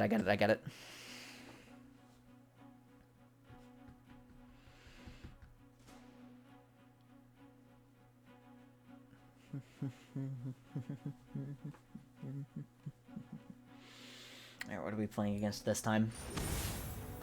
Viego Thresh. Wait, did that say Whoa. Plat 4? What's... No, that was gold 4. No, the enemy. Yeah, that was gold. Oh, okay. I thought that was gold. I'm attacking on evens, and I have a Solari into Stygian, which is really good. I'm holding Unto Dusk and Pale with no combos for, like, those necessarily. Like, it's kind of awkward to hold this, but, like, I feel like the Unto Dusk just always gets value. I don't know if it's correct to hold it right now. I know I have a combo at least, so I don't know if I am fine to kind of greed. I usually find that both of those spells are better to draw in the middle of a game than to explicitly keep in your mulligan in most situations, unless you have something very, very specific. Okay, and I don't have something specific. So, see, this is just the thing that I keep falling into, where I'm used to looking for specific things rather than... I was about to Wow. say, I didn't want to interrupt you, but I was about to say, because more than that, you would really want, more than your Unto Dusk, you really want to flight or Lunari Shadestalker. Or Duskbringer, rather. And you I want to flight on one so I can do the funny flight Solari Stygian turn. Like, Again, yeah. I've seen this before. And sear the heretics. Also, you might not think of it consciously, but because of this specific hand, it I will hit. remind you. It hit. Wow, 9 on turn 3. It actually Oh, hit. We're finally And I pulled playing Fading! aggro. I pulled Fading! Like, We're playing aggro, guys. It only took 3 games. But yeah, because of this I'm- specific hand, I will let you know that Twilight Protector actually works to apply the buffs near Solari soldiers with the Daybreak version. Oh, So they would all right. I think my best line is fading onto Stygian and play Lunari. I think that's pretty good, yeah. Do you see anything better? Or... Let me count your mana. So I think Because I have 3. probably And I would hold 1 Solari- spell mana and be weird. But... I think probably Solari into Shadestalker. But you do Fading Memories your Stygian, and then next turn you And then open next with turn I Twilight next turn I Twilight for these guys to push damage rather than my Nightfalls. Yeah, the big fellas. I'm not used to playing on the Daybreak yet. Okay, I kind of like that, and it also stifles whatever they're doing. Yeah, well, right now this guy wants to bait you in to block your his 2/2 with your 2/2 or your 2/1, and then he uses the combat trick to save it. He has Twin. I'm like 80% sure he has Twin, but he's not even gonna try it now because you have the 3/3. It's very that's a very common play for this deck to drop this guy early and try and count down the Hydrovine by protecting it with a combat trick like that. Oh, because it's a Viego over. Okay, so He's going for it. I think he's no, offering a he's trade. thinking about it. He's struggling. Yeah, he knows. That's funny. Okay, so now I still play at the Shadestalker.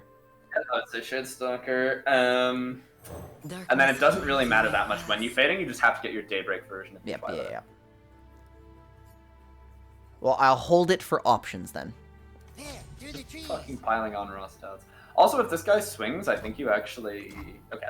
So if he swung, players in this elo... Oh! Oh, actually, that doesn't matter because you board spell. But theoretically, that would have given you an extra unit too. Which is fine. Yeah. Holy fuck, nice aggro deck. It's turn 4. No! Oh, the creature! I mean, I still have to just kind of deal I was with gonna it. say, I think you're fine to just carry on the same play, yeah. And then you replace your dead unit with flights. They did spend all of their mana on the Tasty Fae folks, so... And they have to block, like, a lot of damage. Yeah, you're winning on board still. Don't get yourself twisted.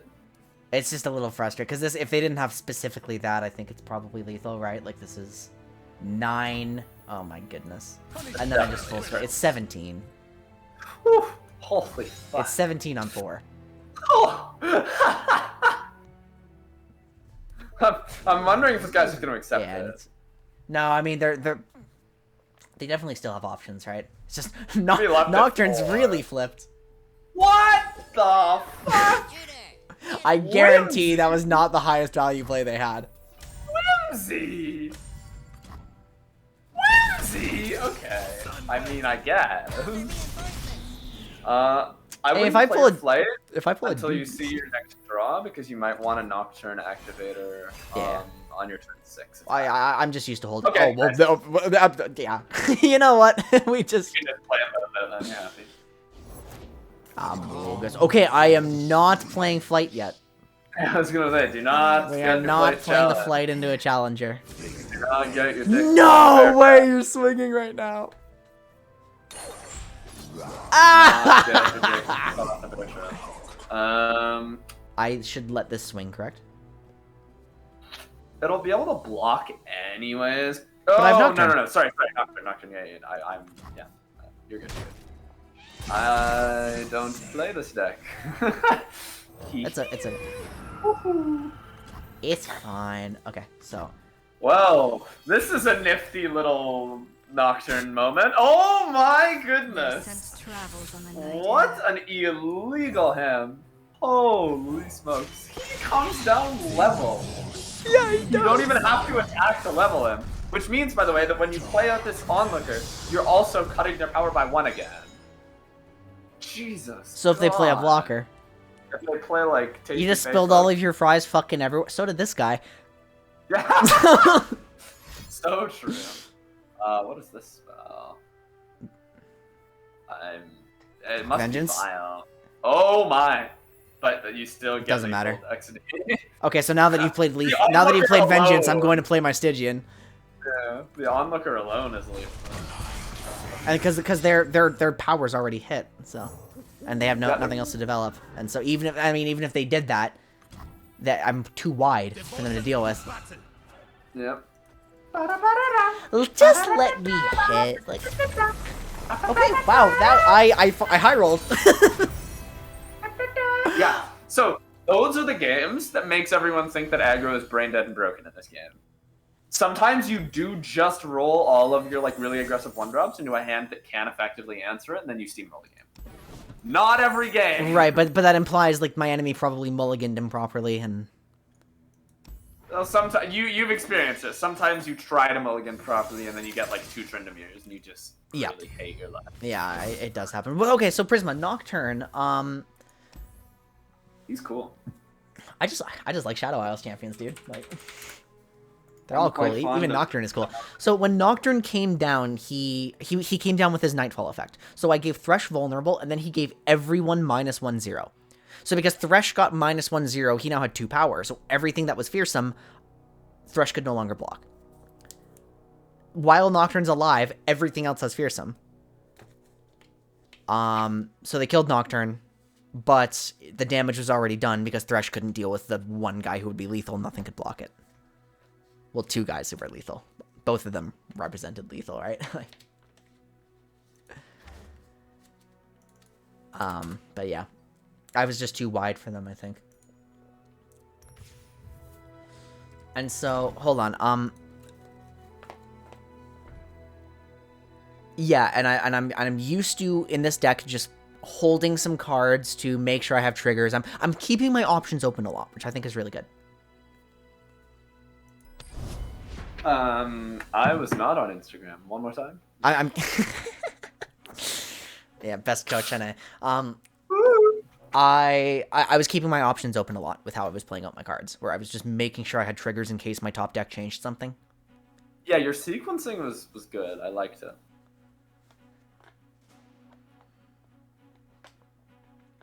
It's funny, I'm literally like barely thinking about what my opponent is doing. I'm just trying to figure out how I can do things to what's currently on the board. Like, oh my god! Oh, it's champion! Oh, the Maddie 24 Mayo special. I Okay, haven't hold on. seen this Oh, there's ever. 0 combos here. Buy everything. Yeah, fucking goodbye. At least I know how to mold this now. Oh! And I'm attacking on 2! Oh my god, I have double Stygian! Do I just like slam that? I have flight. Yeah, I'm just gonna cycle cards. I'm fine.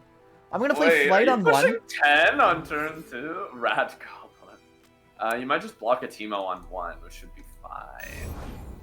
Zonite. Rock got me good. They threw a boom You're boom. quite happy. Alright, well. Yeah, wait, sorry. What did they throw away? This is comedy. They threw away a boom baboon. Oh, that's not how you play that deck. This ass is not from Piltover. Teemo does count as a dual region Piltover Bandle, yes. Because when they get... Okay, Yeah. wait, actually, I just realized a problem. Oh! I mean, that's fine. You just double cycle them. Because you remember the Katarina interaction? That works with flight, too. That's funny. So you're actually cycling like mad here. And we just pushing swing for 8 rather than 10, yeah. With elusive keywords. Alright, have fun blocking. The good thing too is that this deck kind of wants like to get ephemerals on the board and not block with them. Wait, yeah, and one of my flights is now just anywhere in the deck. It's not in the top 3, Wait, what? right? Yeah. Well, because not both of my flights went, because one of them went into the top, then the other one shuffled and went into the top, right? Like, I don't think it. Oh, no, it doesn't shuffle the deck. It shuffles your whole deck. It shuffles itself into the top 3 cards of the deck. okay, I don't have any comfortable Nightfall trigger when you cast it. Okay, so Nightfall is if it's not the first card you play in a round, then the card's Nightfall effect will trigger. Hey, we found it. Yeah, bonus if it's the first card you play in a round. I think I should play out the flight. And then I have an unspeakable horror to generate more options. Yeah, and it's just gonna kind of... I don't know if I want to use it on their units, though, is the thing. You would rather use it on an elusive, theoretically, and you have spell mana, so you're not in any rush to play it out. Craniate Ash, welcome to the stream. Tell me a good life hack I can use. Oh, jeez, you think I have my life together? Like... This guy's playing aggro. Look at this job. Ooh. It's a good life hack.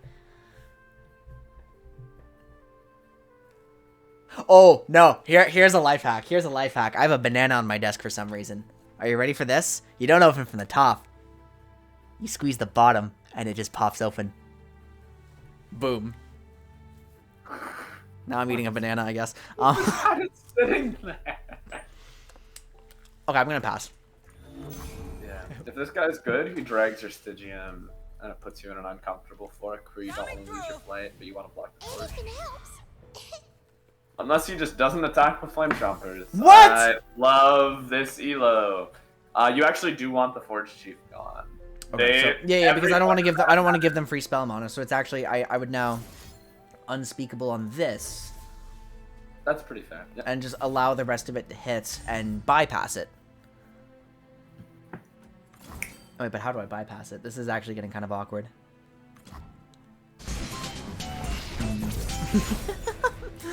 Ash, thank you so much for the follow. Really appreciate it. Hope you enjoy your time with us. I pulled Eclipse Dragon. Hey, you get value. That's kind of not great, right? Look, you get a random dragon and a random Celestia. What if you got like the Great Beyond? That's broken. How do I play out this hand? It's actually really hard. I'm trying to figure out what to do. I only have 4 mana, but... How close is Do you think it's you're not unironically a pale into Unto Dusk? Untudusking your Stygian? Yeah, I mean this deck fucking sucks against Fearsome, so I think that's actually my line. It feels weird, but yeah, Pale on the flight and then Untudusk on Stygian. Because you're not lacking for cards, right? So you're fine to lose that value. I mean, Right. you're pushing 7. and there's another other- flight. And then I just need to get my Doom Beast to trigger appropriately, and I'll be happy. Yeah, you have pass to lethal as long as you don't lose next turn, and because they nerfed Champion Strength, you can't lose next turn because they don't have Acorn the Hex Technician. Shadestalker. That's really good.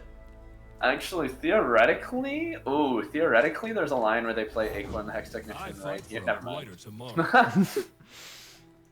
So what did I have to worry about? Acorn the Hex Technician, and then they attack, discounting Champion Strength to 0 or to 8, and then they play Champion Strength and then attack again. I was about to say, to what? Okay. If it's a people problem, I'm your man. I will play out the Love me flight. some Reggie. I think that's fair. They're not. threatening I will probably end up blocking with the Stygian at some point. It's served its purpose. We're done with it. Jace is absolutely pulling the flight, but it doesn't matter because as long as Shadestalker gets on the board and I can trigger Doom Beast at any point, I win. She kicks, huh? Your math is off. What? Oh, That's it's off by four. 1. God damn it. Okay, so that was the expected outcome. Wait, but am I in danger on 5 health against this archetype? Jace is just kind of here to be a body, right? He's not being leveled properly. They do run Shock Blast, but that's they can't 3. level him and then play Shock Blast in a reasonable amount of time. Yeah. But is my guy getting more value is my question. How close is your Nocturne to flip? Can you flip Nocturne next turn? Because you will win the game if you flip. Oh, then yes, I need to keep him alive. I need to flip Nocturne. Yep. Then I would say you're fine to skip block. Oh yeah, because you skip block and then you play out probably Doom Beast. But I haven't played. Oh wait, I have played something this turn. Yeah, so that way you're not at any. I risk played my of being flight this leveled. turn. Like, what am I? Wow, why was I trying to play like Shadestalker like that? Shadestalker's my opener next turn. So remember what I said about this deck's relationship with elusive. They have precisely one elusive blocker. Oh, and never that's mind. the- I found my opener. Oh, nice Nightfall trigger. XD. And Nocturne then- time. Yeah, you have Nocturne, you have Stygian. Oh, that's the card.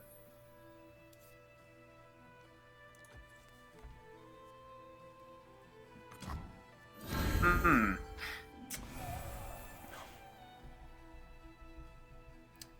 Hmm. Hmm.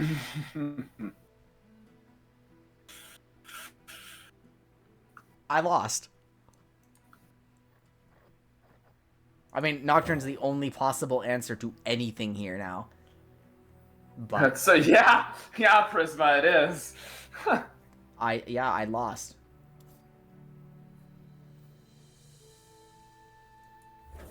I think I maybe should have thinned the board a little more. The most depressing part of... Wait, greed for something. Do Wait.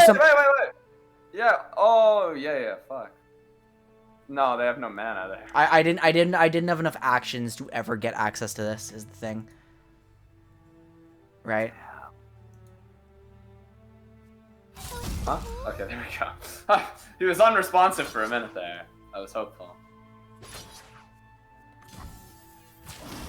Fucking champions. Yeah, that's not possible. Wow, Anguish. that's... Anguish, it's so close. Are you serious? I guess we should have thinned the board. Like... Had I thinned the board last turn, I don't think I die here. No, I would have... Never mind. Damn. Are you... Okay, 4-1. That's very tremendously sad. I'm literally one action short of winning. Yeah. Okay, let's... Do you want to find the misplay? Yeah, I think there was definitely a way to sneak in the one extra that we missed. Okay, let's find the misplay.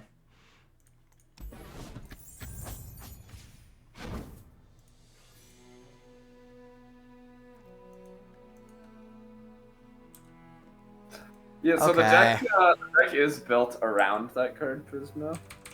It's tremendously corny.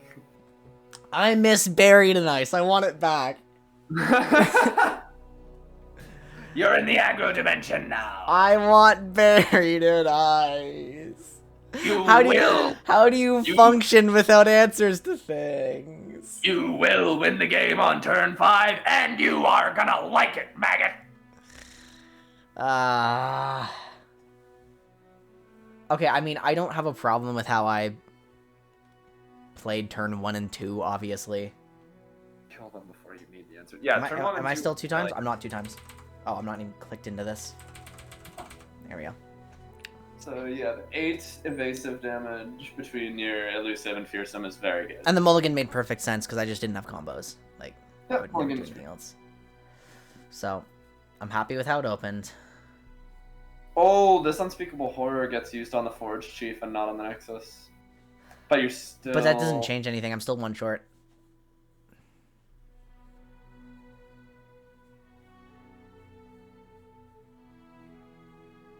And this is, yeah, I'm wrong about what's going on here. Okay. We need to look for more damage we could have squeezed out. Yeah, little tiny Gwen is fantastic.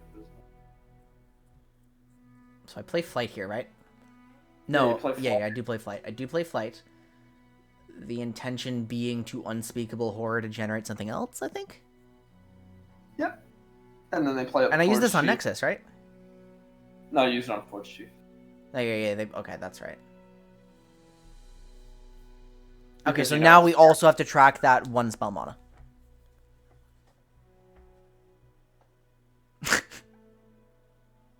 Why did I have a banana here? They're limited by turn. They would never be able to play it earlier, even with the extra spell mana, because they didn't get it discounted by Acorn Knight's Technician. So the earliest you can play Champion Strength now without it getting discounted is turn 6. Meaning, I had a mystery to the game by not telling you not to use Unspeakable Horror on the Forge Chief here. Because I was thinking to myself, you don't want that to hit, ideally. I actually would have probably traded Stygian into it. Unless you wanted to, like, use it for a Nocturne. Well, the play. problem is I just let Stygian get no value at all. Yeah. Okay, so this turn our decision... I mean, I really have a hand that just allows for 1 play, right? Yeah, in theory, this game should end on the turn 6 open attack before Champion Strength can ever come out, so the Forge Chief does not hold any extra value. Right, okay. This was good. This is fucking brilliant. Like, that was the only line I thought I had. So, I'm happy with that. Like, it really comes down to that Forge Chief, I guess. Jace is here. Oh, you're actually 1 mana off of another Lethal Rout here with the 2 guys and a Doom Beast. That sucks. With the 2 elusives and the Doom Beast.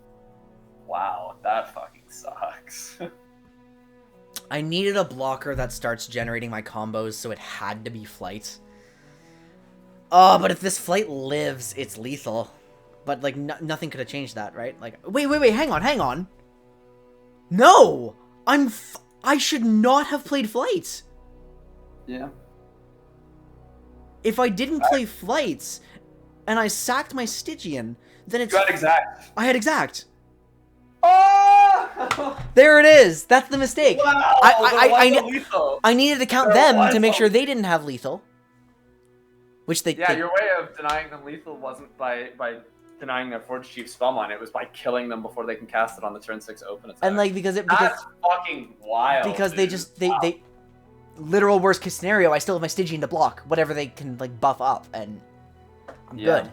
So that on. I mean, okay, no, because they're fucking dumb, actually, and they're not swinging with Chompers. So something has to come out. So it has to be Naked Stygian.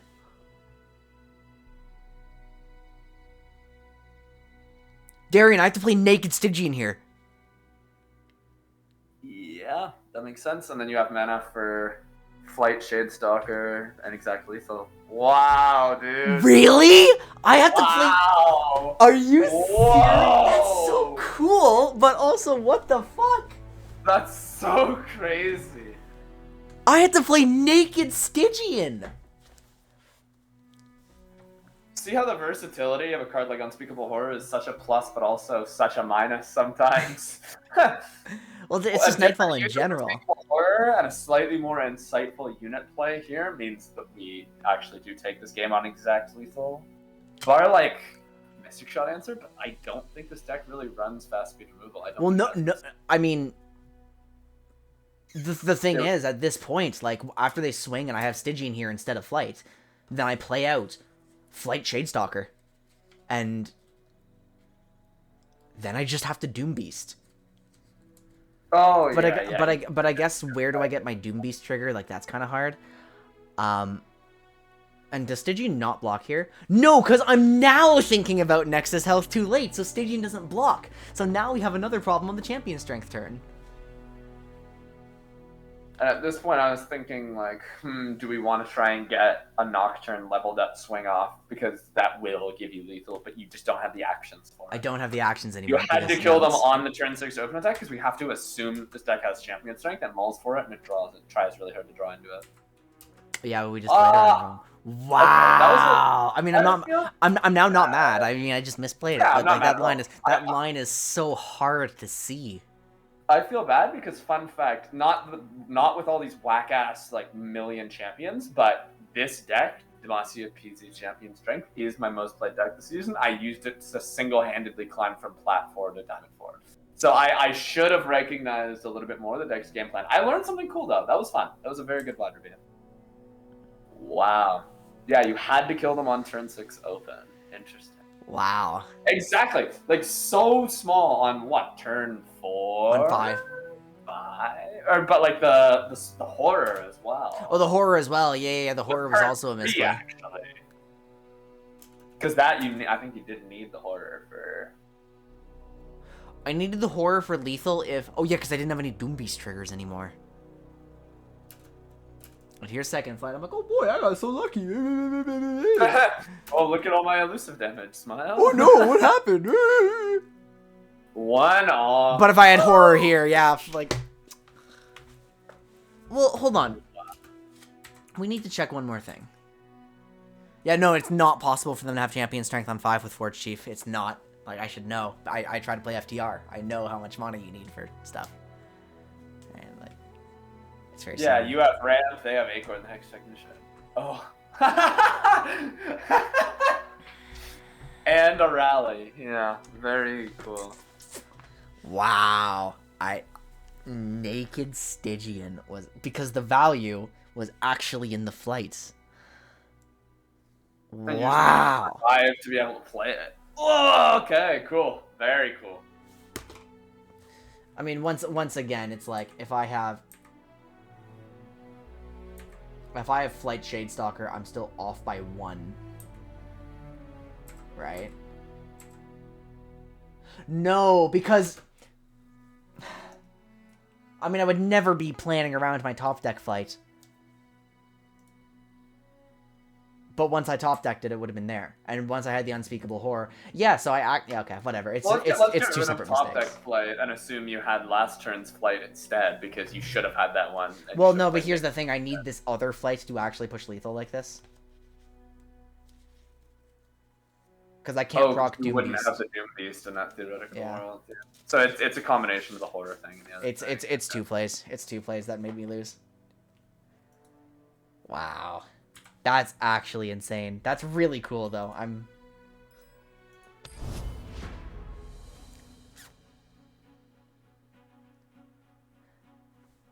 Remember how I said deck knowledge would start kicking my ass later?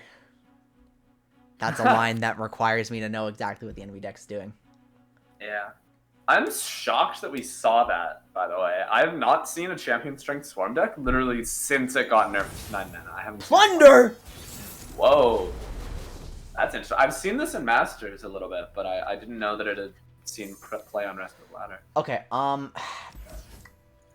Soldier is always great on turn 1. yeah, I'm gonna keep him from turn 1 just like on his own, but then like, I mean, Double Doom Beast has no combo. The fading is kind of, well, the fading into a Doom Beast has some value here, right? I wonder if I keep this and just play it out like this for 1 and 3. Yeah, I think that's interesting. Yeah, Favor, I actually agree with you. I don't think Champion Strength is bad. I think people just stopped playing it entirely. But I think the PZ Demacia Swarm deck still has some use. Ours is the one true light. And very little of that. Bilge Bro. The synergies are these two champions. Yeah, it's actually like a 35 Bilgewater, 5 Freljord card deck, Prisma. So Bilgewater has a bunch of effects that ping your Nexus, and Sejuani and Gangplank both want you to hit the enemy Nexus in 5 different turns. Yeah, exactly. Like the level up condition says. They have the same level of condition, yeah. And their leveled up effects are both very powerful. So you play Sejuani with like a fuck ton of Bilgewater cards that ping the Nexus to basically level up your Gangplank and Sejuani by turn 5 or 6 every game, ideally. That was not a good... Oh, Parley. Duh. I said that was not a I good thought you were block. starting to say that because you saw what happened to me, and you're like, that wasn't good for you. I'm like, well, I think I kind of agree. Yeah, just ping until champs pop off. Exactly.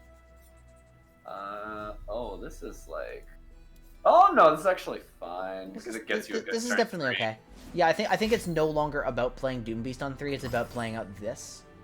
Especially if Oh, you're gonna go slow great and parlay. parlay on Nexus against a deck with onlookers. Huh, real and We were true. peaceful once. That was unique.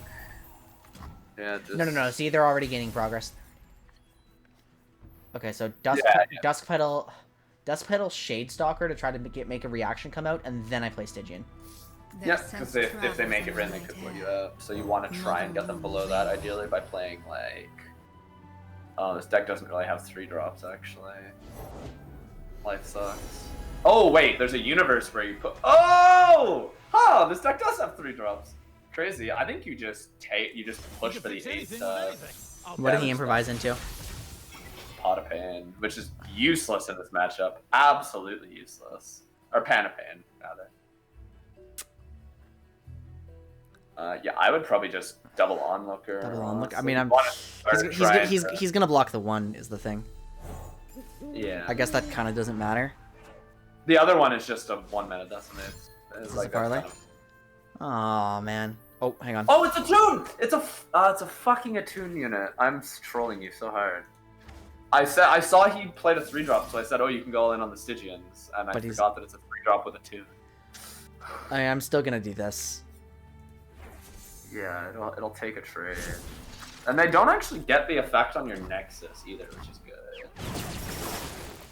So a 2, when you summon the unit, yeah, you refill 1 spell mana. So functionally, that thing is actually a 2 cost, not a 3 cost. I mean, I've just like turbo leveled Diana, I guess, so For truth. it is what it is, and he's obviously never going to actually... What? Oh, because it's an ephemeral. They don't want to trade into an ephemeral. They'd actually rather keep this guy alive, I guess. Okay, so my hand condition's kind of weird, but they're very low on cards as well. You're better, probably, when you're low. I suppose I'd better accept this. You could offer the trade, I'm not sure. It's turn 4, you guys are both so low on your... Okay, wait, let me... I'm trying to figure out what the value of this Shadestalker would be now. Like,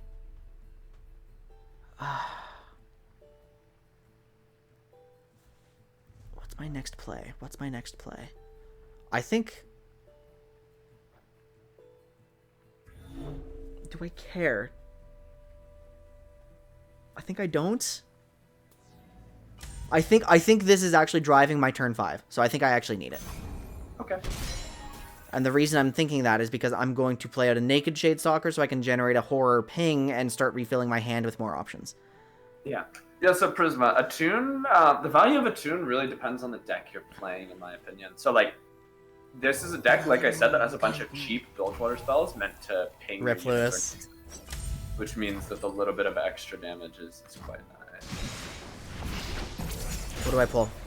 Twilight. Oh, nice. That's actually really good for turn 5. I can Twilight into Doombeast unless something else comes up. But I don't know if I want to empty my hand for that is the thing. It's really awkward. You now have a draw, an extra 2 ping. Activate an ally's... Well, I can Twilight into Unto Dusk on Twilight. Yeah, that's an option. I don't know if you would rather have the drain, which is just a guaranteed 2. It's kind of up to you. Oh, there's another Make It Rain.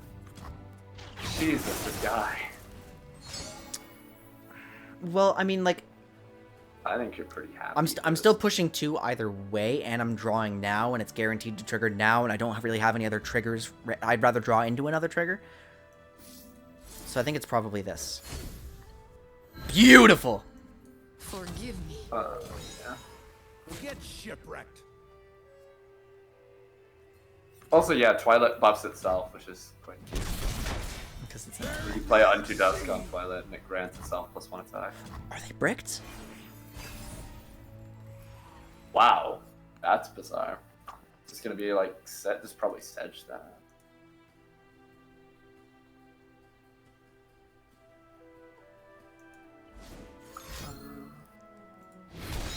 Probably like That flipped them, right? Yeah. Okay. Oh, your board is gone. What? Aww. You get no Attack, bitches. deal 2 to all... Oh! I didn't know he did that! You get no Well, bitches.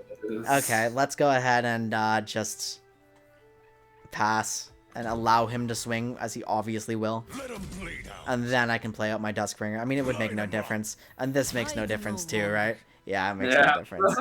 Ah, that's depressing.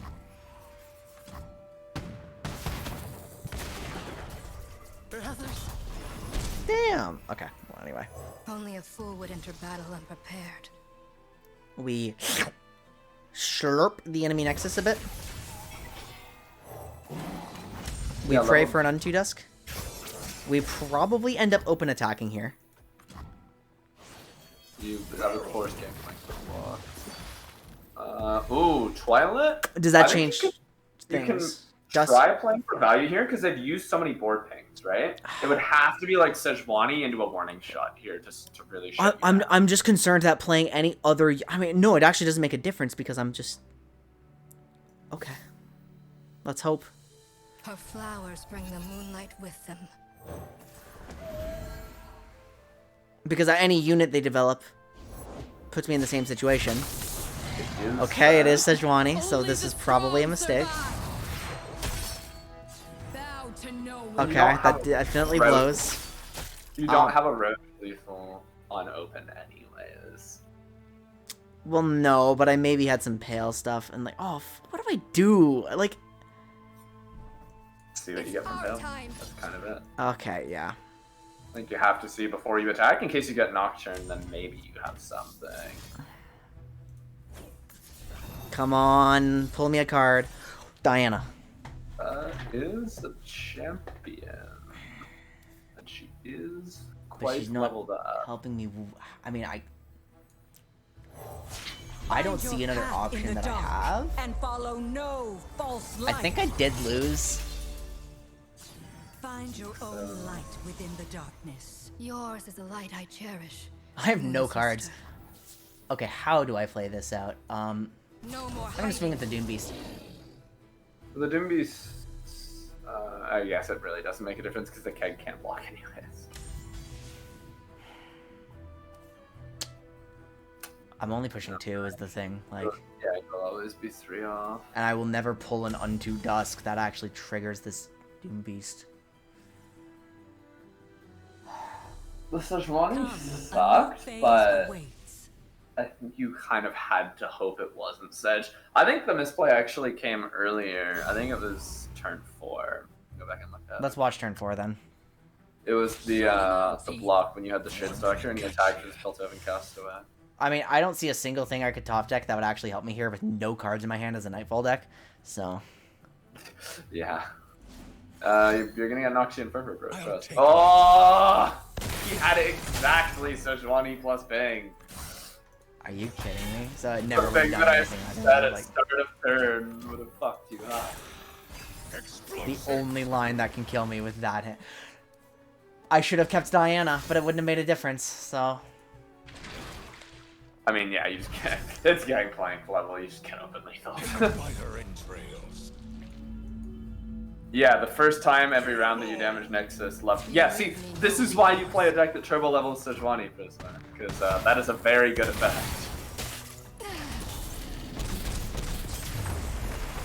Yeah, that sucks.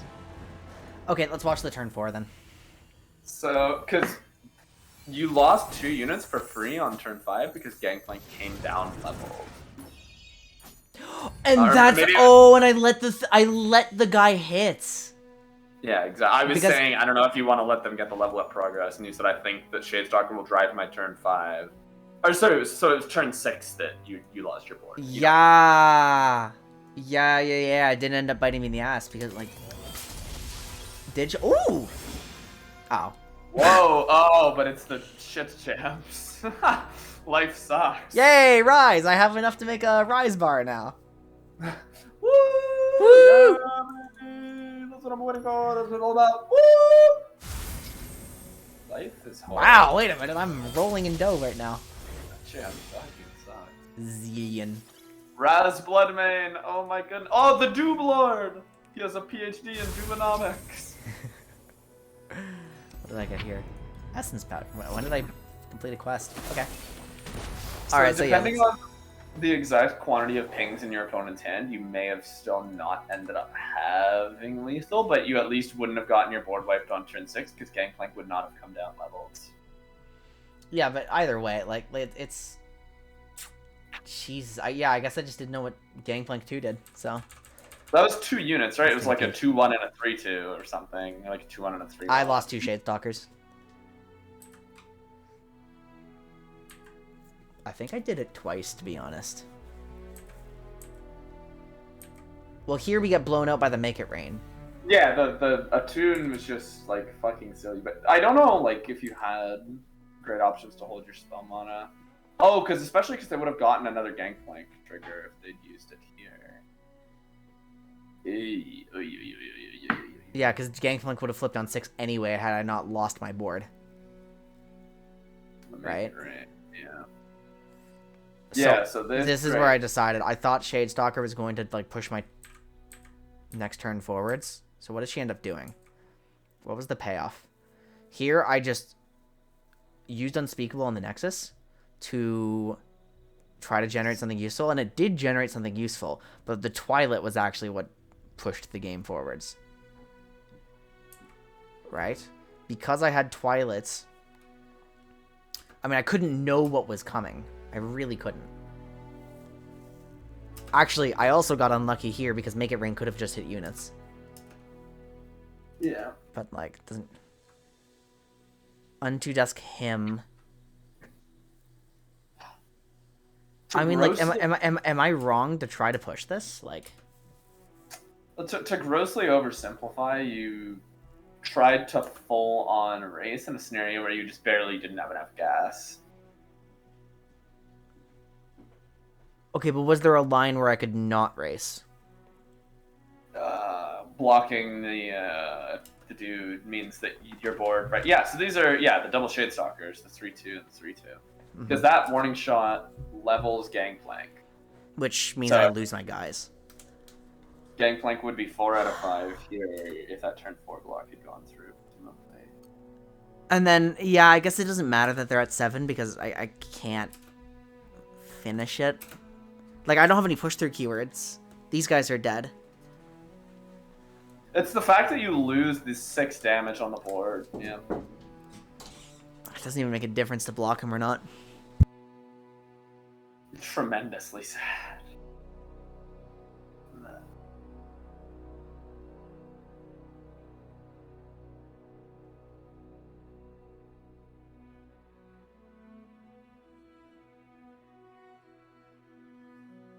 The surge coming through here was pretty brutal. Because yeah, at the very start of this turn, I said something along the lines of like Sedge plus ping is what you're really scared of. Okay, yeah, Try I and want to develop- watch. I want to like really figure out what I can do. So, I guess now in hindsight, we know it would have been Diana on top deck. But like the thing I was thinking is I have to open attack because nothing else is going to like actually get through this board ever. But that's not lethal either. So. I mean, yeah, I think something can get through the board because they have 3 cards. It just depends on what they are. Especially since you ended up drawing a Diana that could have taken a unit free. Like, I could have pulled Gangplank if this weren't Sejuani, like, I guess. But... I think once you got to this point, though, they're just war outlines. But, like, okay, but on 4, how could I... I guess I'm just struggling with the concept because I can't see what I could have done different. Like, I don't know what I could have done differently. Like, I can't... I'm not given a line that I know would have worked, and so my brain is kind of rejecting it. On your open attack, you're pushing 6 more damage, so you actually have an open attack. Does that help? Because you lost 6 damage worth of units for free when Gangplank attacked leveled up. Gangplank would not have attacked leveled up. Yeah, I'm just trying to, well, because this one was dead anyway. Like, I would not have had that 6. Right? This one was dead already anyway, because it was responsible for preventing. Then you would have had the 3 more rather. Because like I'm just struggling to see with this hand that I have. What's my way forwards that doesn't keep this unit? Like, I guess I just have to pull into something. Like, yeah, you're right. It's not 6. That's very wrong because of the fact that it's trading here.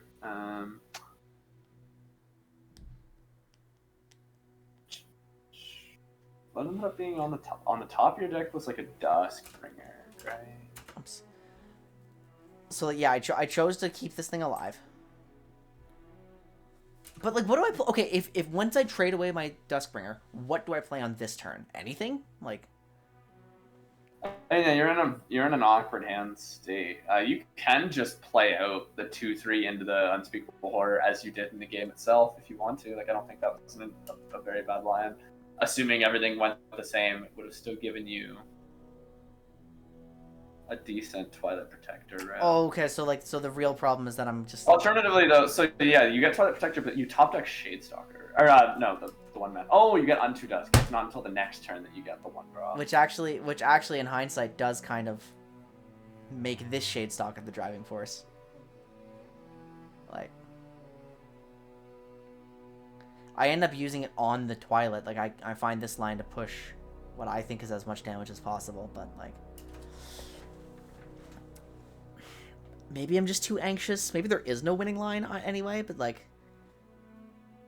We want to get the principles to ensure that when we end up in these situations in the future, we have the best lines we can. Yeah. I understand that. Even Like, if there is and I'm just struggling to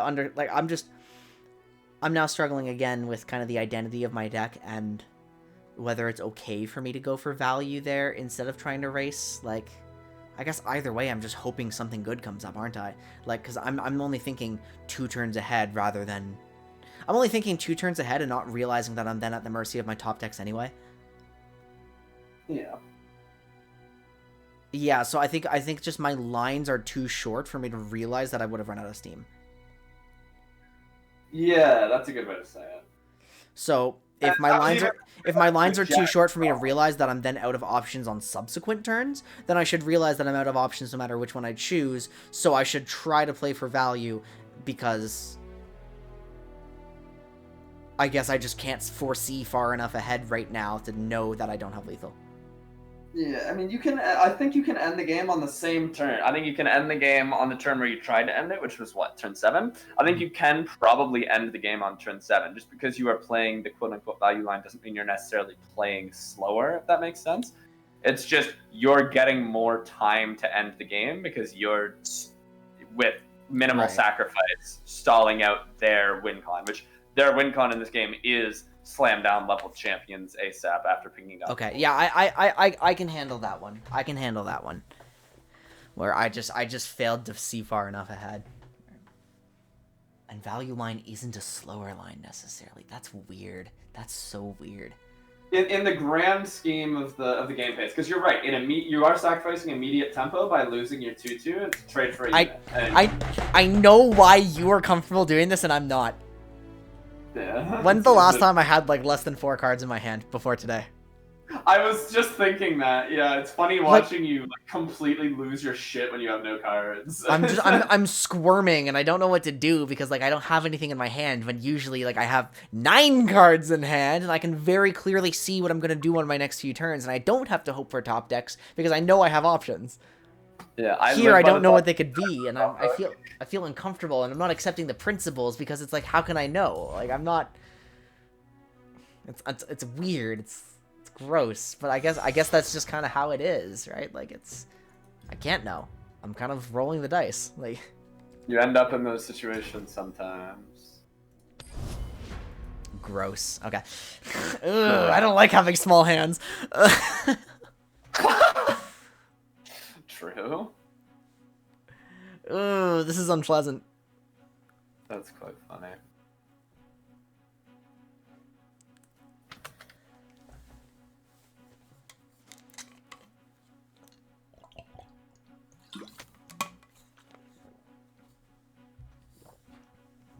Okay, well, thanks for helping me find that.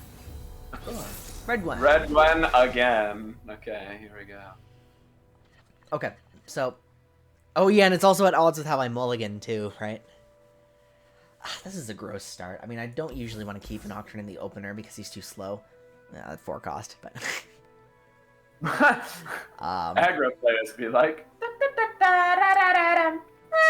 I actually probably... Do I want to keep Diana? I think I do want to keep Diana, right?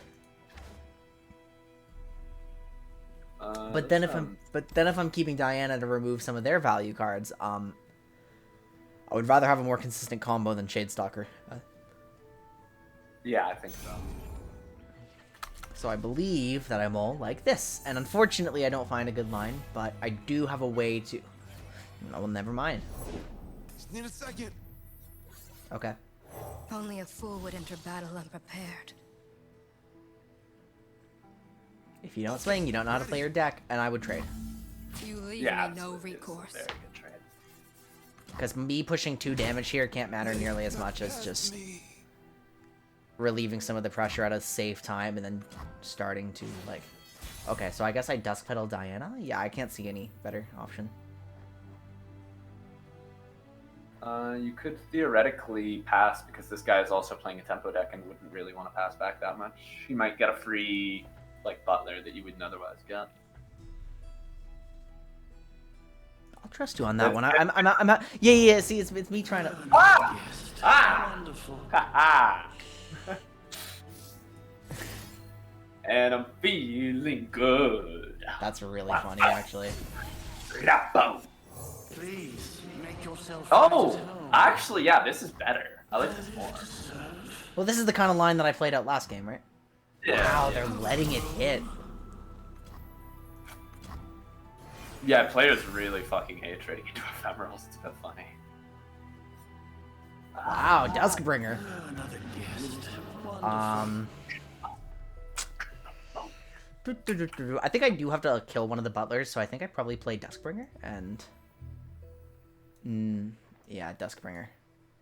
And I'll Doom Beast like next. I'm allowed to Doom Beast with the dusts. Ah, Jesus. Okay. Wait, that gives me a better target. I think I'm going to take 6, Darian. That sounds reasonable enough. Find your own light within the darkness. Yours is a light I cherish, Moon Sister. You really can't make a good We block will out with resist. Diana. I think it's fine that you do take 6. It feels bad, obviously, but And so be it. Okay. So the line that I'm planning is now Dusk Petal into Doom Beast to give Diana some extra value. I don't see a reason to like put Nocturne down yet. Yeah. No, I don't see a reason to put Nocturne down yet. All beauty is transient.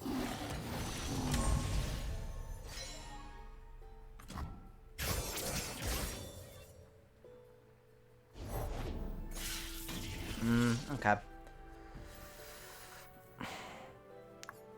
I actually kind of want to go slow now.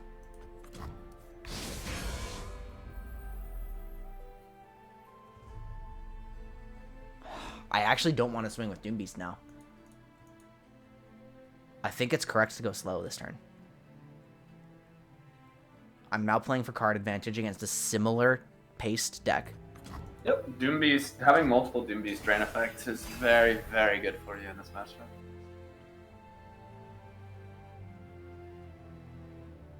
And Diana will just continue generating you smiles and cuddles and happiness as long as she's on the board. Okay, here's Gwen. Where do I start? So let's go ahead and Doom Beast it.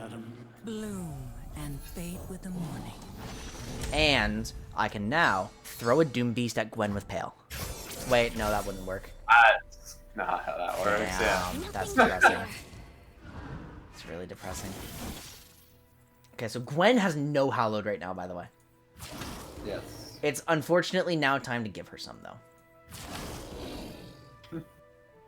No way around it.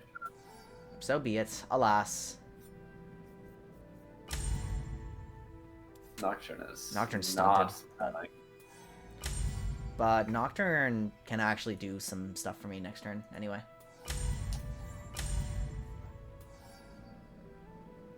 I think this is probably best line. Yeah. Feels kind of bad with their drain, but... Okay. I think this is best line. I bank my spell mana, I'm able to refill my hand. I kill Gwen next turn. Right? Yep, that's... Yeah, because I will have flipped Diana. Oh! Okay, that's actually... Draw right there. So I obviously open with Flight no matter what. And now I guess I have to choose between Glenkeeper and Nocturne, but like... Aren't they effectively the same right now? I'm really quite a big fan of the Glenkeeper. Okay, so why Glenkeeper over Nocturne? Is this... Oh, because it's progressing Nocturne more, and then I have a better bomb later. Yeah. Okay, yeah. Also, now you have, The moon is our queen. The night Mana for our Pale. kingdom. yeah, you have Which I always did have, no matter what. I always had that no matter what. That doesn't change the line. Sorry, it was more about how efficient your trades are. Okay. I've never been the guest of honor well. anywhere before. I would say probably Hail the Hail. Who you want to kill when? Oh yeah, Hail the Flight, exactly. Face Yeah. your heritage. Our light grows brighter. Lovely. Stuff. Beauty. Oh, I had Hallowed! Dude, I didn't need to Pale! I could have Oh, held it man. reactively and it would have been best. Silly Billy over here. I forgot I had Hallowed. Pale! Oh, spell. Real. So true. You're about to end up in an awkward spot where you have to block a big overwhelm unit with Hallowed stack. Definitely a bit not fun.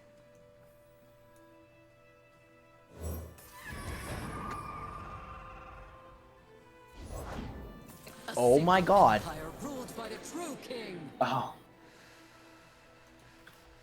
Okay, so... that's the only overwhelm and it can only attack once. So, there's that. How do I play out this? How am I going to survive? Diana dies. That's how I'm going to survive. Sounds pretty fair. I'm going to allow Diana to die. Allow me. What? Oh, wait, because they're just... Yeah. Meet destiny. Diana dies. Flight blocks. Flight...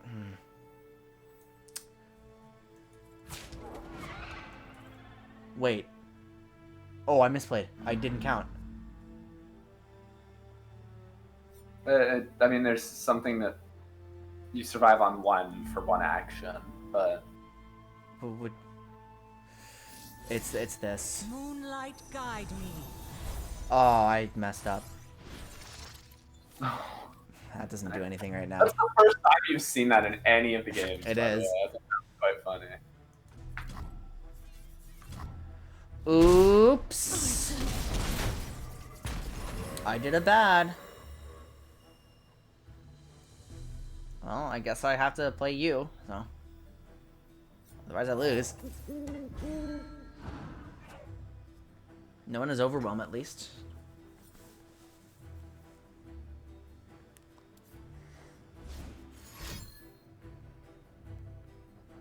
Hey, does Nocturne count for himself? His own level up condition? Okay. So you will have a Nocturne level. It's Why just him? going to be quite difficult to use.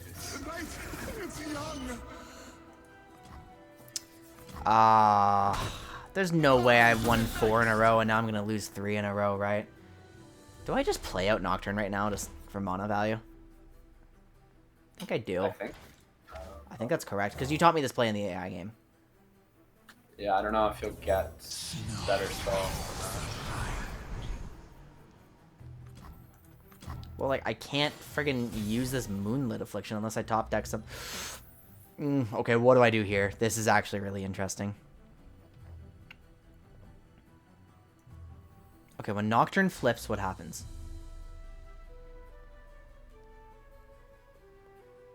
Other allies have fierce... Fuck, man. I can't...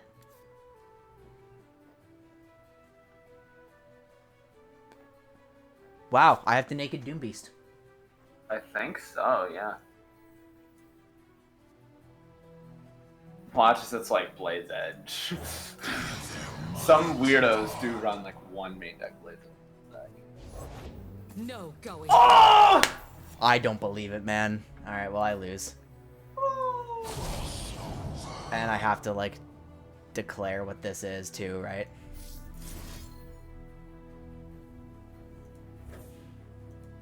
Sucks, because this is... Wait, this is... Wait, huh? Alan. Oh. That's so fucking tragic. Oh my god. I was... You can't be serious, right? These are all so close. It's like a 1 action difference 3 games in a row. Every fucking time. This is so sad. This feels really awful. Why am I going first? Okay, I mean, I even played a slow value. I just fucked it up that game. Like, if I had blocked properly, if I had played my Stygian on the block, right? They did create that very awkward turn for you with the Reckoner, where like you just didn't have anything you wanted to block with, but you had to block. It looked pretty unfortunate. Okay, I mean, it's forcing me to clean up my play. It is doing that. I can't be upset that I'm playing bad and then go back to my control comfort zone. That's not how this works. Because, like, for the most part, I'm actually playing okay. I would say absolutely just not. one tiny difference every game. Not you again! Fuck off! Oh, the ephemeral creature. I would love to pull Diana here, but, I mean, like... I like the Shade Stalkers. This That's isn't a some sick- combo. Doom Beast is really valuable here, right? I mean, do I? It's barely the wrong curve. Like, Yeah, I mean, you know you want the soldier on one. It's just a matter of where do you go from there. oh, there she is. Lovely. She's really good this game.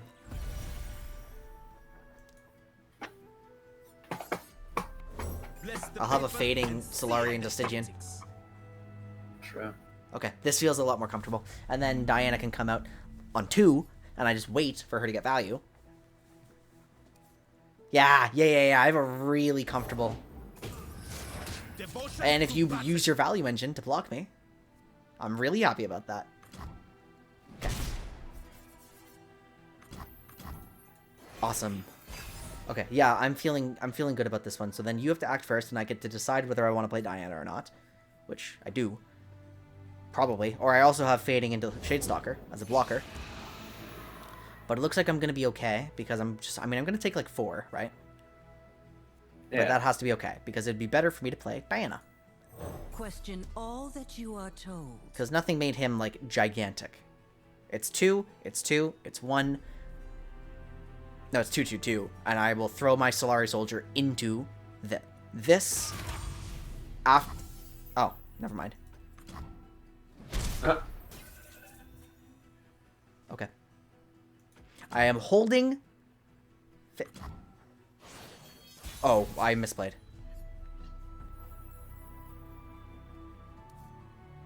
I now have to look for a different line. Hey, cool line. I was about to say, I was just looking at that.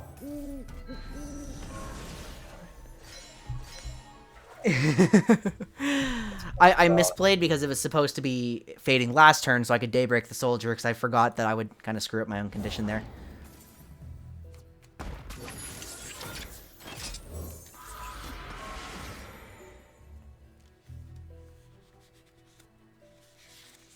I think this is really funny. I love how I keep getting hallowed, by the way. Yeah, this just keeps happening. This is weird. Ugh. Oh, that Black Flame was very, very, very tempo negative. I don't like that Black Flame play at all. Huh? What's going on here? Average left in No front there. more Like, lies. I will be Okay, heard. and I push 10, and you lose your value engine, and I get... Yeah. Well. Hope the Black Flame was worth it. Don't get me wrong, the card does have a cool little trick you do when you play with it, but like... It's a cool card. It's also a landmark. And we know what we think about landmarks in this house. Eee! Oh, what a good top deck. Oh. I can spend this turn using Lunari into Shadestalker. And then I have Dusk Petal Doom Beast open to get Diana Challenger and swing again.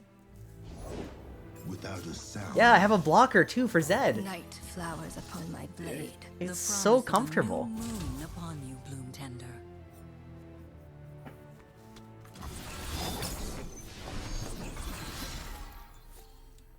Admittedly, it is a little bit funny overall, but okay, so I block You Zed. cannot hold us down. And frankly, I'm probably comfortable here, right? I think so, yeah. It's just like how hard on a scale of 1 to 1 trillion are you getting Dragon Ambush here? That would suck. Unseen, unheard, the new moon conceals you from our foes.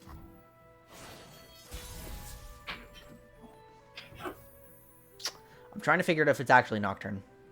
It's Nocturne. Yeah, I was gonna say, it is All Nocturne. beauty is transient. Moonlight cloaks the And land. just pray to in God that there's silver. no Dragon Ambush in your future. Uh-oh. You do kill one of them, which is good. But, Yep, I have to Unspeakable man, Horror here. throwing a lot of shit at you. As long as you survive this, you win. So definitely ping, yeah, the 3-1. And they have nothing else to buff these guys with. Yeah, 1 mana. Absolute worst is like Mocho. That's very unlikely. Actually, fuck, you get lethal by Mocho. There's no way this guy's running it because he has no equipment, right? Smile? Lethal by what? Momentous choice, sorry. Momentous. Oh, I'm like, oh. This guy actually I forgot that does card's in the just- game. No, but kill you. they're not Yeah, running so- that, right? Like I was gonna say, he shouldn't have it. He shouldn't have it, but it's the only thing that kills you. He's pausing an awful long while. I'm uncomfortable right now. Your time. I'm quite nervous about this. No, Mark of the Isles doesn't kill me either. I'm 3 off. Oh! What? You have no equipment! Oh. You have no equipment! Find your path in the dark and follow no false light. What?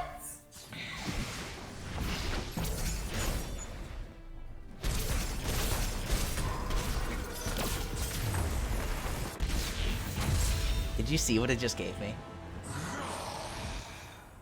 Oh, the horror I did. The heavens aligned. Wow.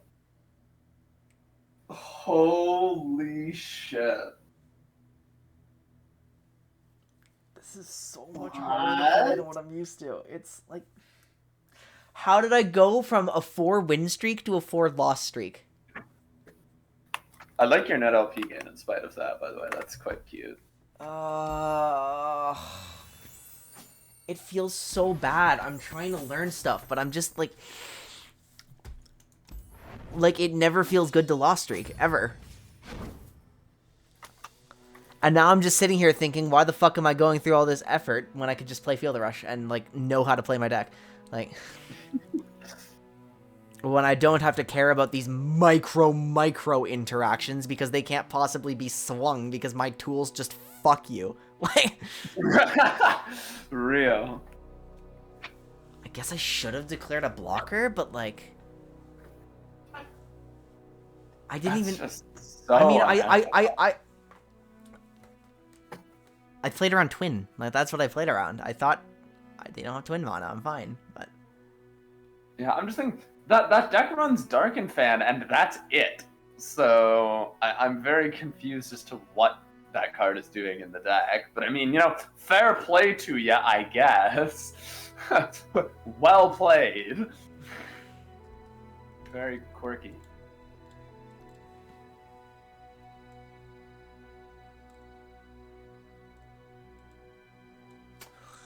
yeah, no, it. So I guess then is too much of my brain being allocated to trying to sequence out my turns, like. But this is a necessary skill. Yeah, eventually that stuff will become more natural to you, I will say. That just comes with playtime and experience on an archetype and on a style. I think that's pretty fair.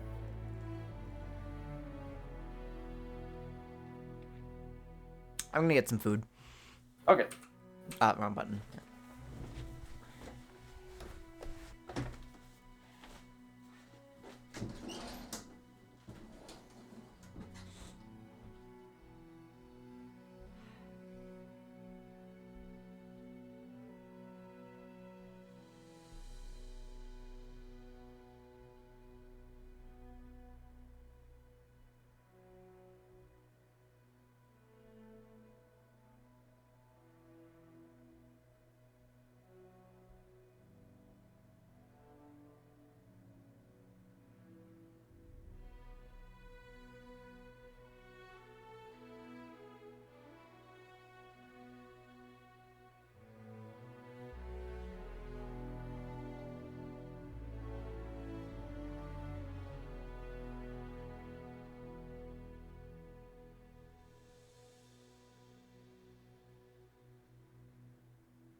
You know what? There's two ways to frame what's going on right now. The first is what I was thinking when I was going down to my kitchen, where it's like,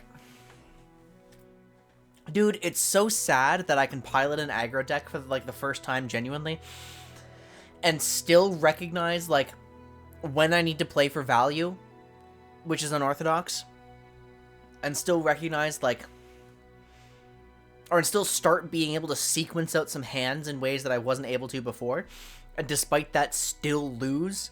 That's the one way to frame it. And the other is, wait a minute, I'm sequencing out hands that I've never been able to do before. And also I'm recognizing some really fucking weird value lines in aggro decks, like. Yeah, there is a plus here, as much as you may try to ignore it. I mean, that's what my brain does, you know? Like, all of these things go right, and then I lose. So your brain said, you missed that. I suppose. That's what it does. You remember the obsessive VOD review. Oh.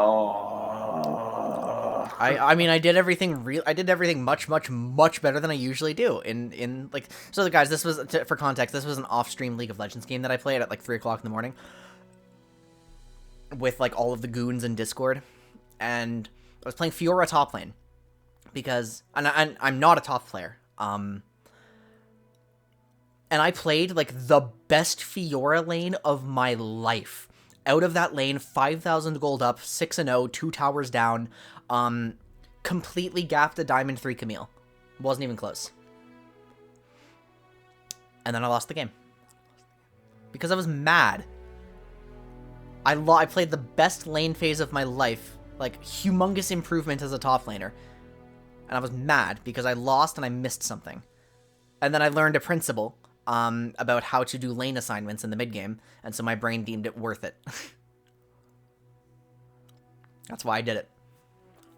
But that's pretty much the same thing that's happening here. I just lost 4 games in a row. And I can look at that and say, well, shit, that sucks. Like, that's really a pain in the ass, because I was this close every single time. I've been playing much better than I expected myself to play, and I'm still losing despite that. What's the point? Yeah. But no, I'm playing much better. There we go. These are like...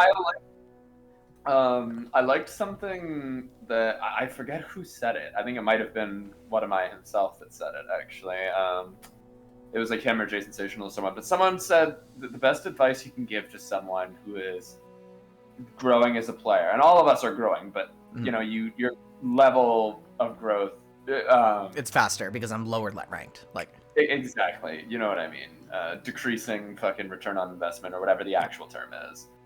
And so while you're in that stage, don't give a fuck about if you win, but do everything you can to play a perfect game every game. And if you can feel like you've played a perfect or near perfect game every game, or at least as best as you can manage, then that's much more important at this stage. Okay, but don't care about losing is not a fun sentence for some brains.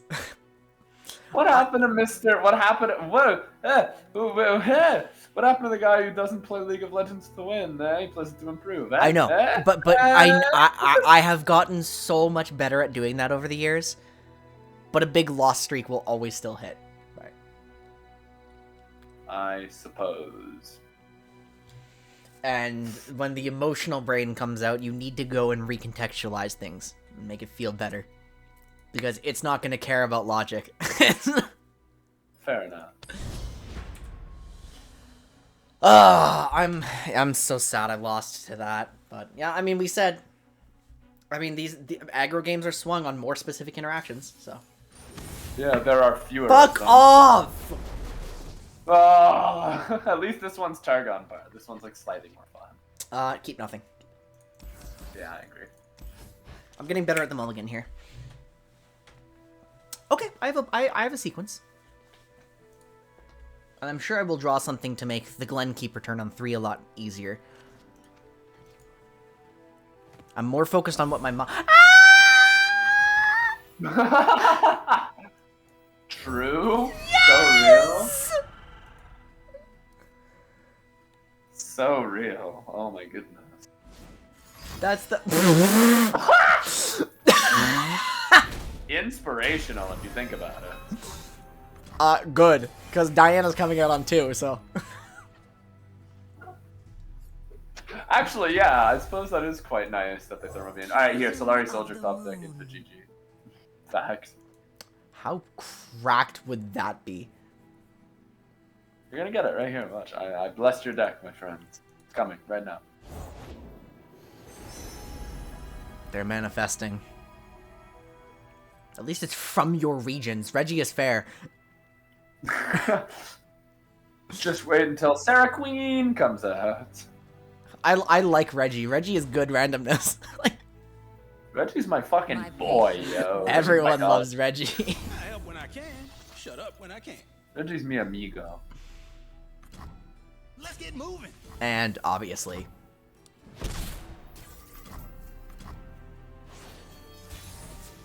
Okay.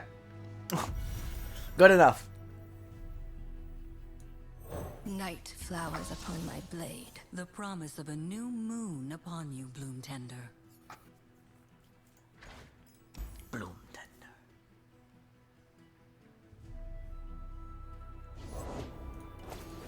What are they? Spacey Sketcher. Nothing that intimidating can come out, or at least nothing that can block fearsomes can come out. So, Yeah, that's really what you care about here. wait, what did they just throw? Consult the heavens. Why do they have... Oh, that's from Reggie. That's the Reggie card. That's the Reggie card? Yo. Beast. Well, Diana can pull any fearsome blockers. They don't have flow, so you aren't getting Caustic Rift. This is a fun turn. I like this turn. Night Alright, bye, Reggie. face your heritage. Murder! And bye, Lunar Deathbringer. paint you? Even so, 8 on 3, not bad. And you keep the units, Oh, too. what is this? High note. Okay, that's quite good. I mean, that's coming out on you instead of Diana. Yeah, exactly. You are trading up on mana, and you are enjoying every second of it. Okay. So now I just need to find my sequences here, and I might do very little on round 4. That is quite an... Oh! Maybe you it's can, get a, Twilight this turn.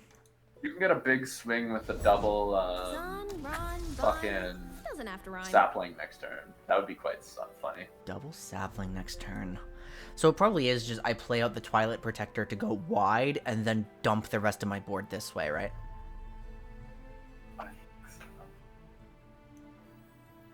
Just to represent as much threat as possible, I think is probably correct. Yeah. Okay.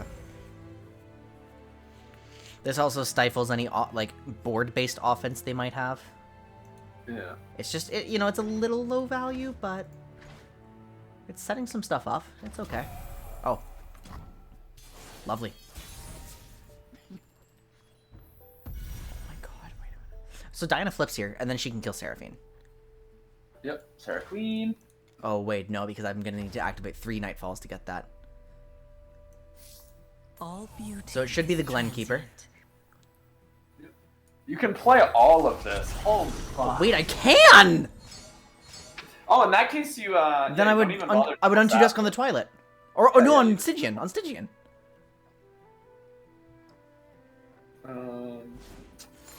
Well, Twilight. They're gives, rummaging something. like- They just threw Starbone and Time Trick. Oh, that's the Seraphine spell. Wait, you've tracked all the randomness then. You've tracked the Reggie spell and the Seraphine spell, because there's no way they're just running those cards in their deck. Actually, Starbone. They is really possible. could. Consult the Heavens? No chance. Starbone is like possible that they main decked that. We're tracking randomness. We're giga-based. They're really they're trying to find a way to like really defend themselves. Okay, I'm think- afraid of that, but I have to keep going. Yeah. I think Twilight, the Unto Dusk on Tried to Twilight blind gives me you with resplendence, more but they could here not than the one. break me.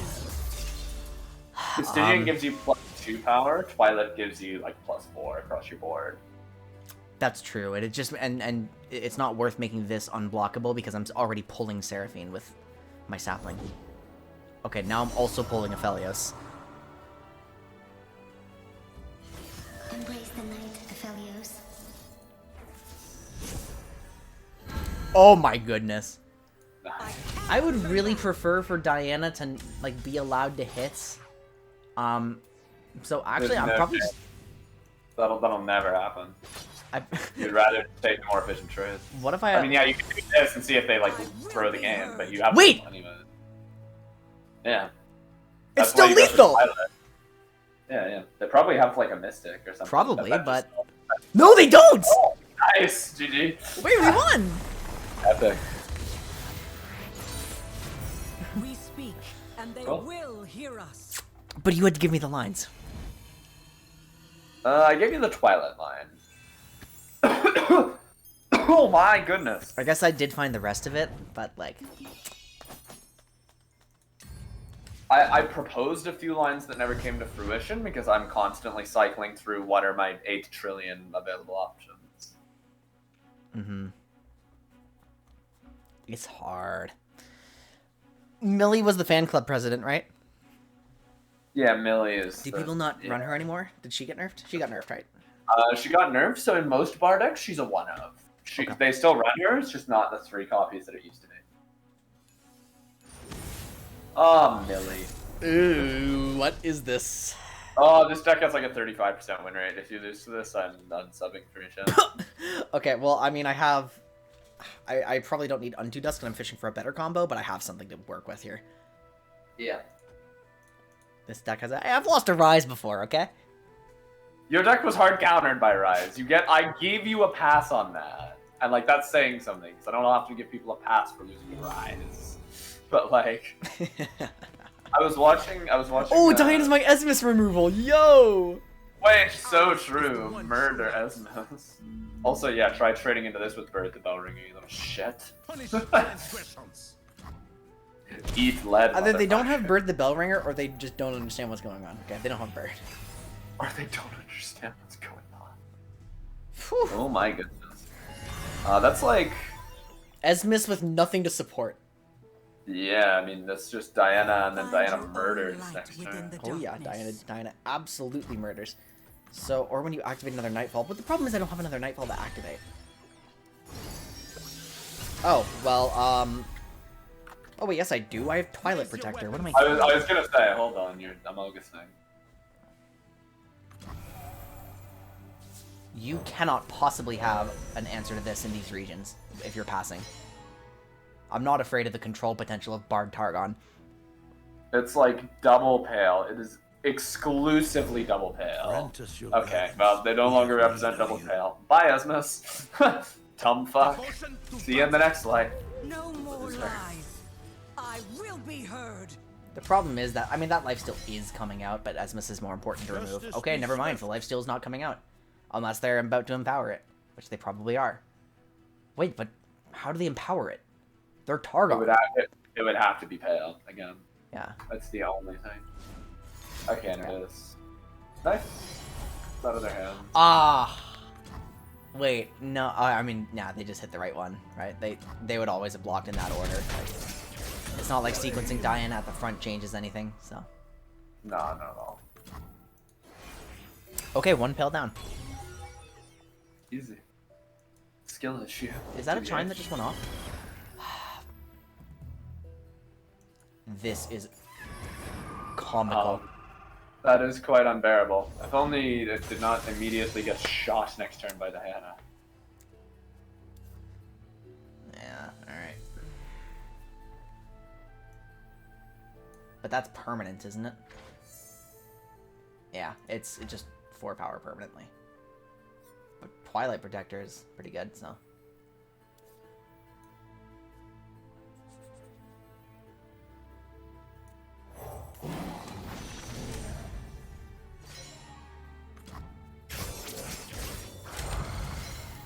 So be it. So be it. So now we're just fishing for anything to trigger. Big pain in the ass. Okay, I really don't want a Naked Doom Beast, but I have to kill this. I really don't like this line. But I have to. right? I think so, yeah, because you Wait. just need the pill. Do I care about the draw? No, I don't. Oh, wait, fuck, yeah. Hold on. Moonlight guide me. The skill issue.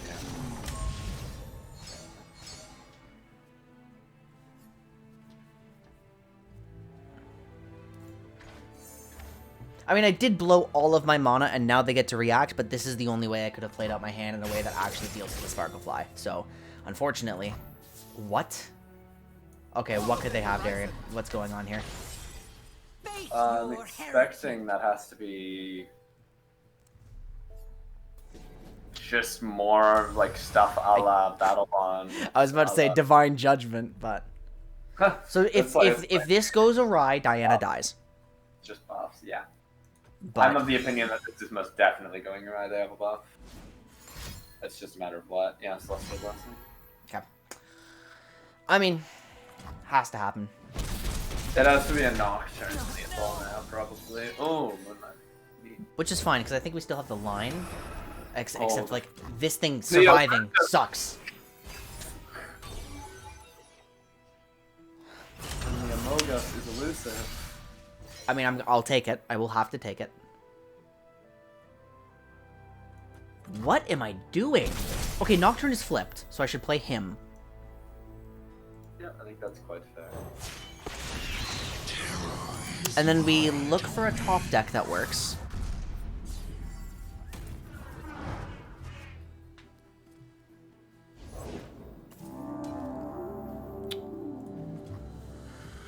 The board space situation is weird and uncomfortable. That's a top deck that works.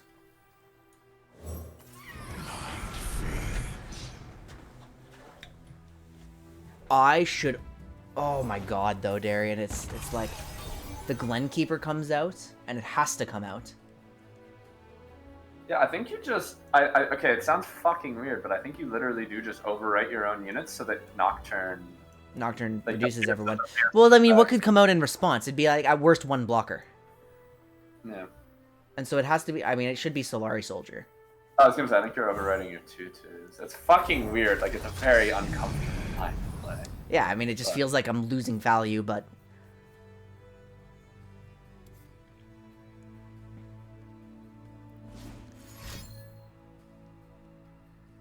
Cosmic Binding would be weird. It is Cosmic Binding. I haven't seen that main deck in most Bard decks. Intriguing. Okay, Nocturne got stunned, though, which is okay, I think.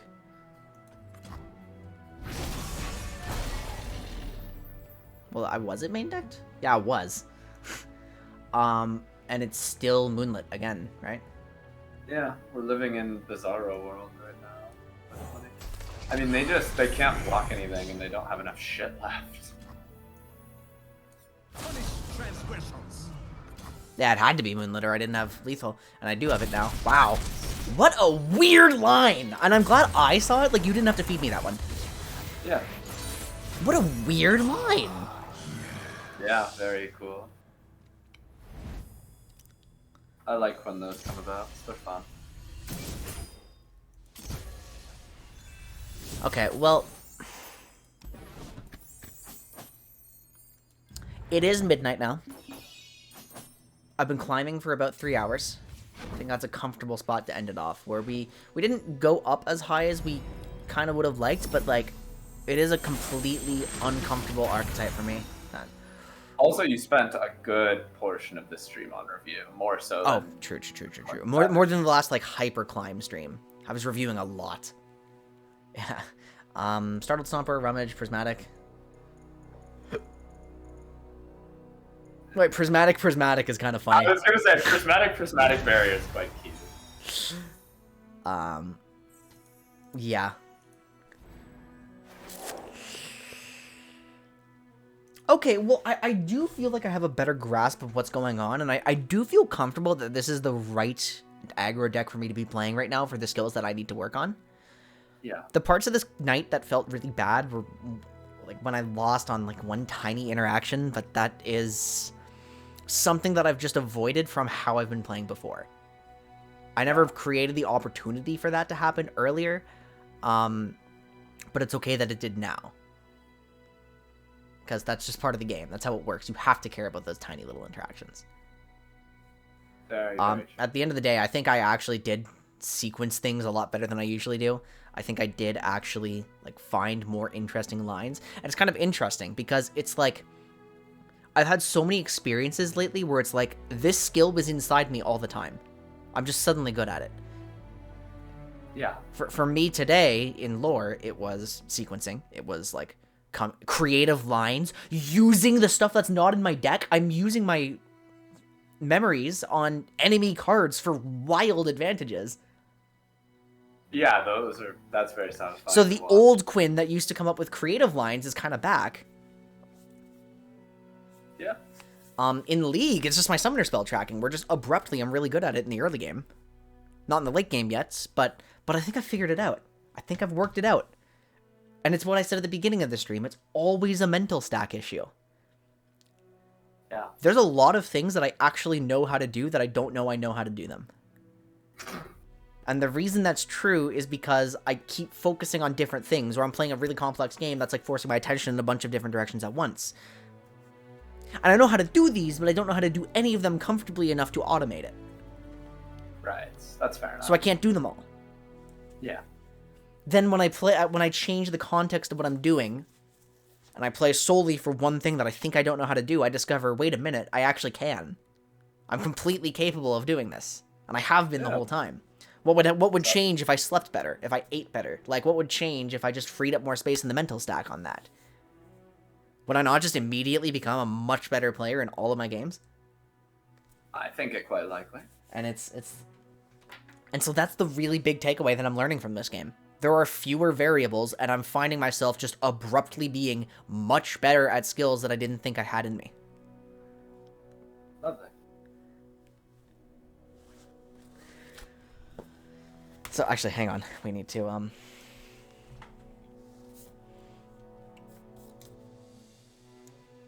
value is not always slower than tempo.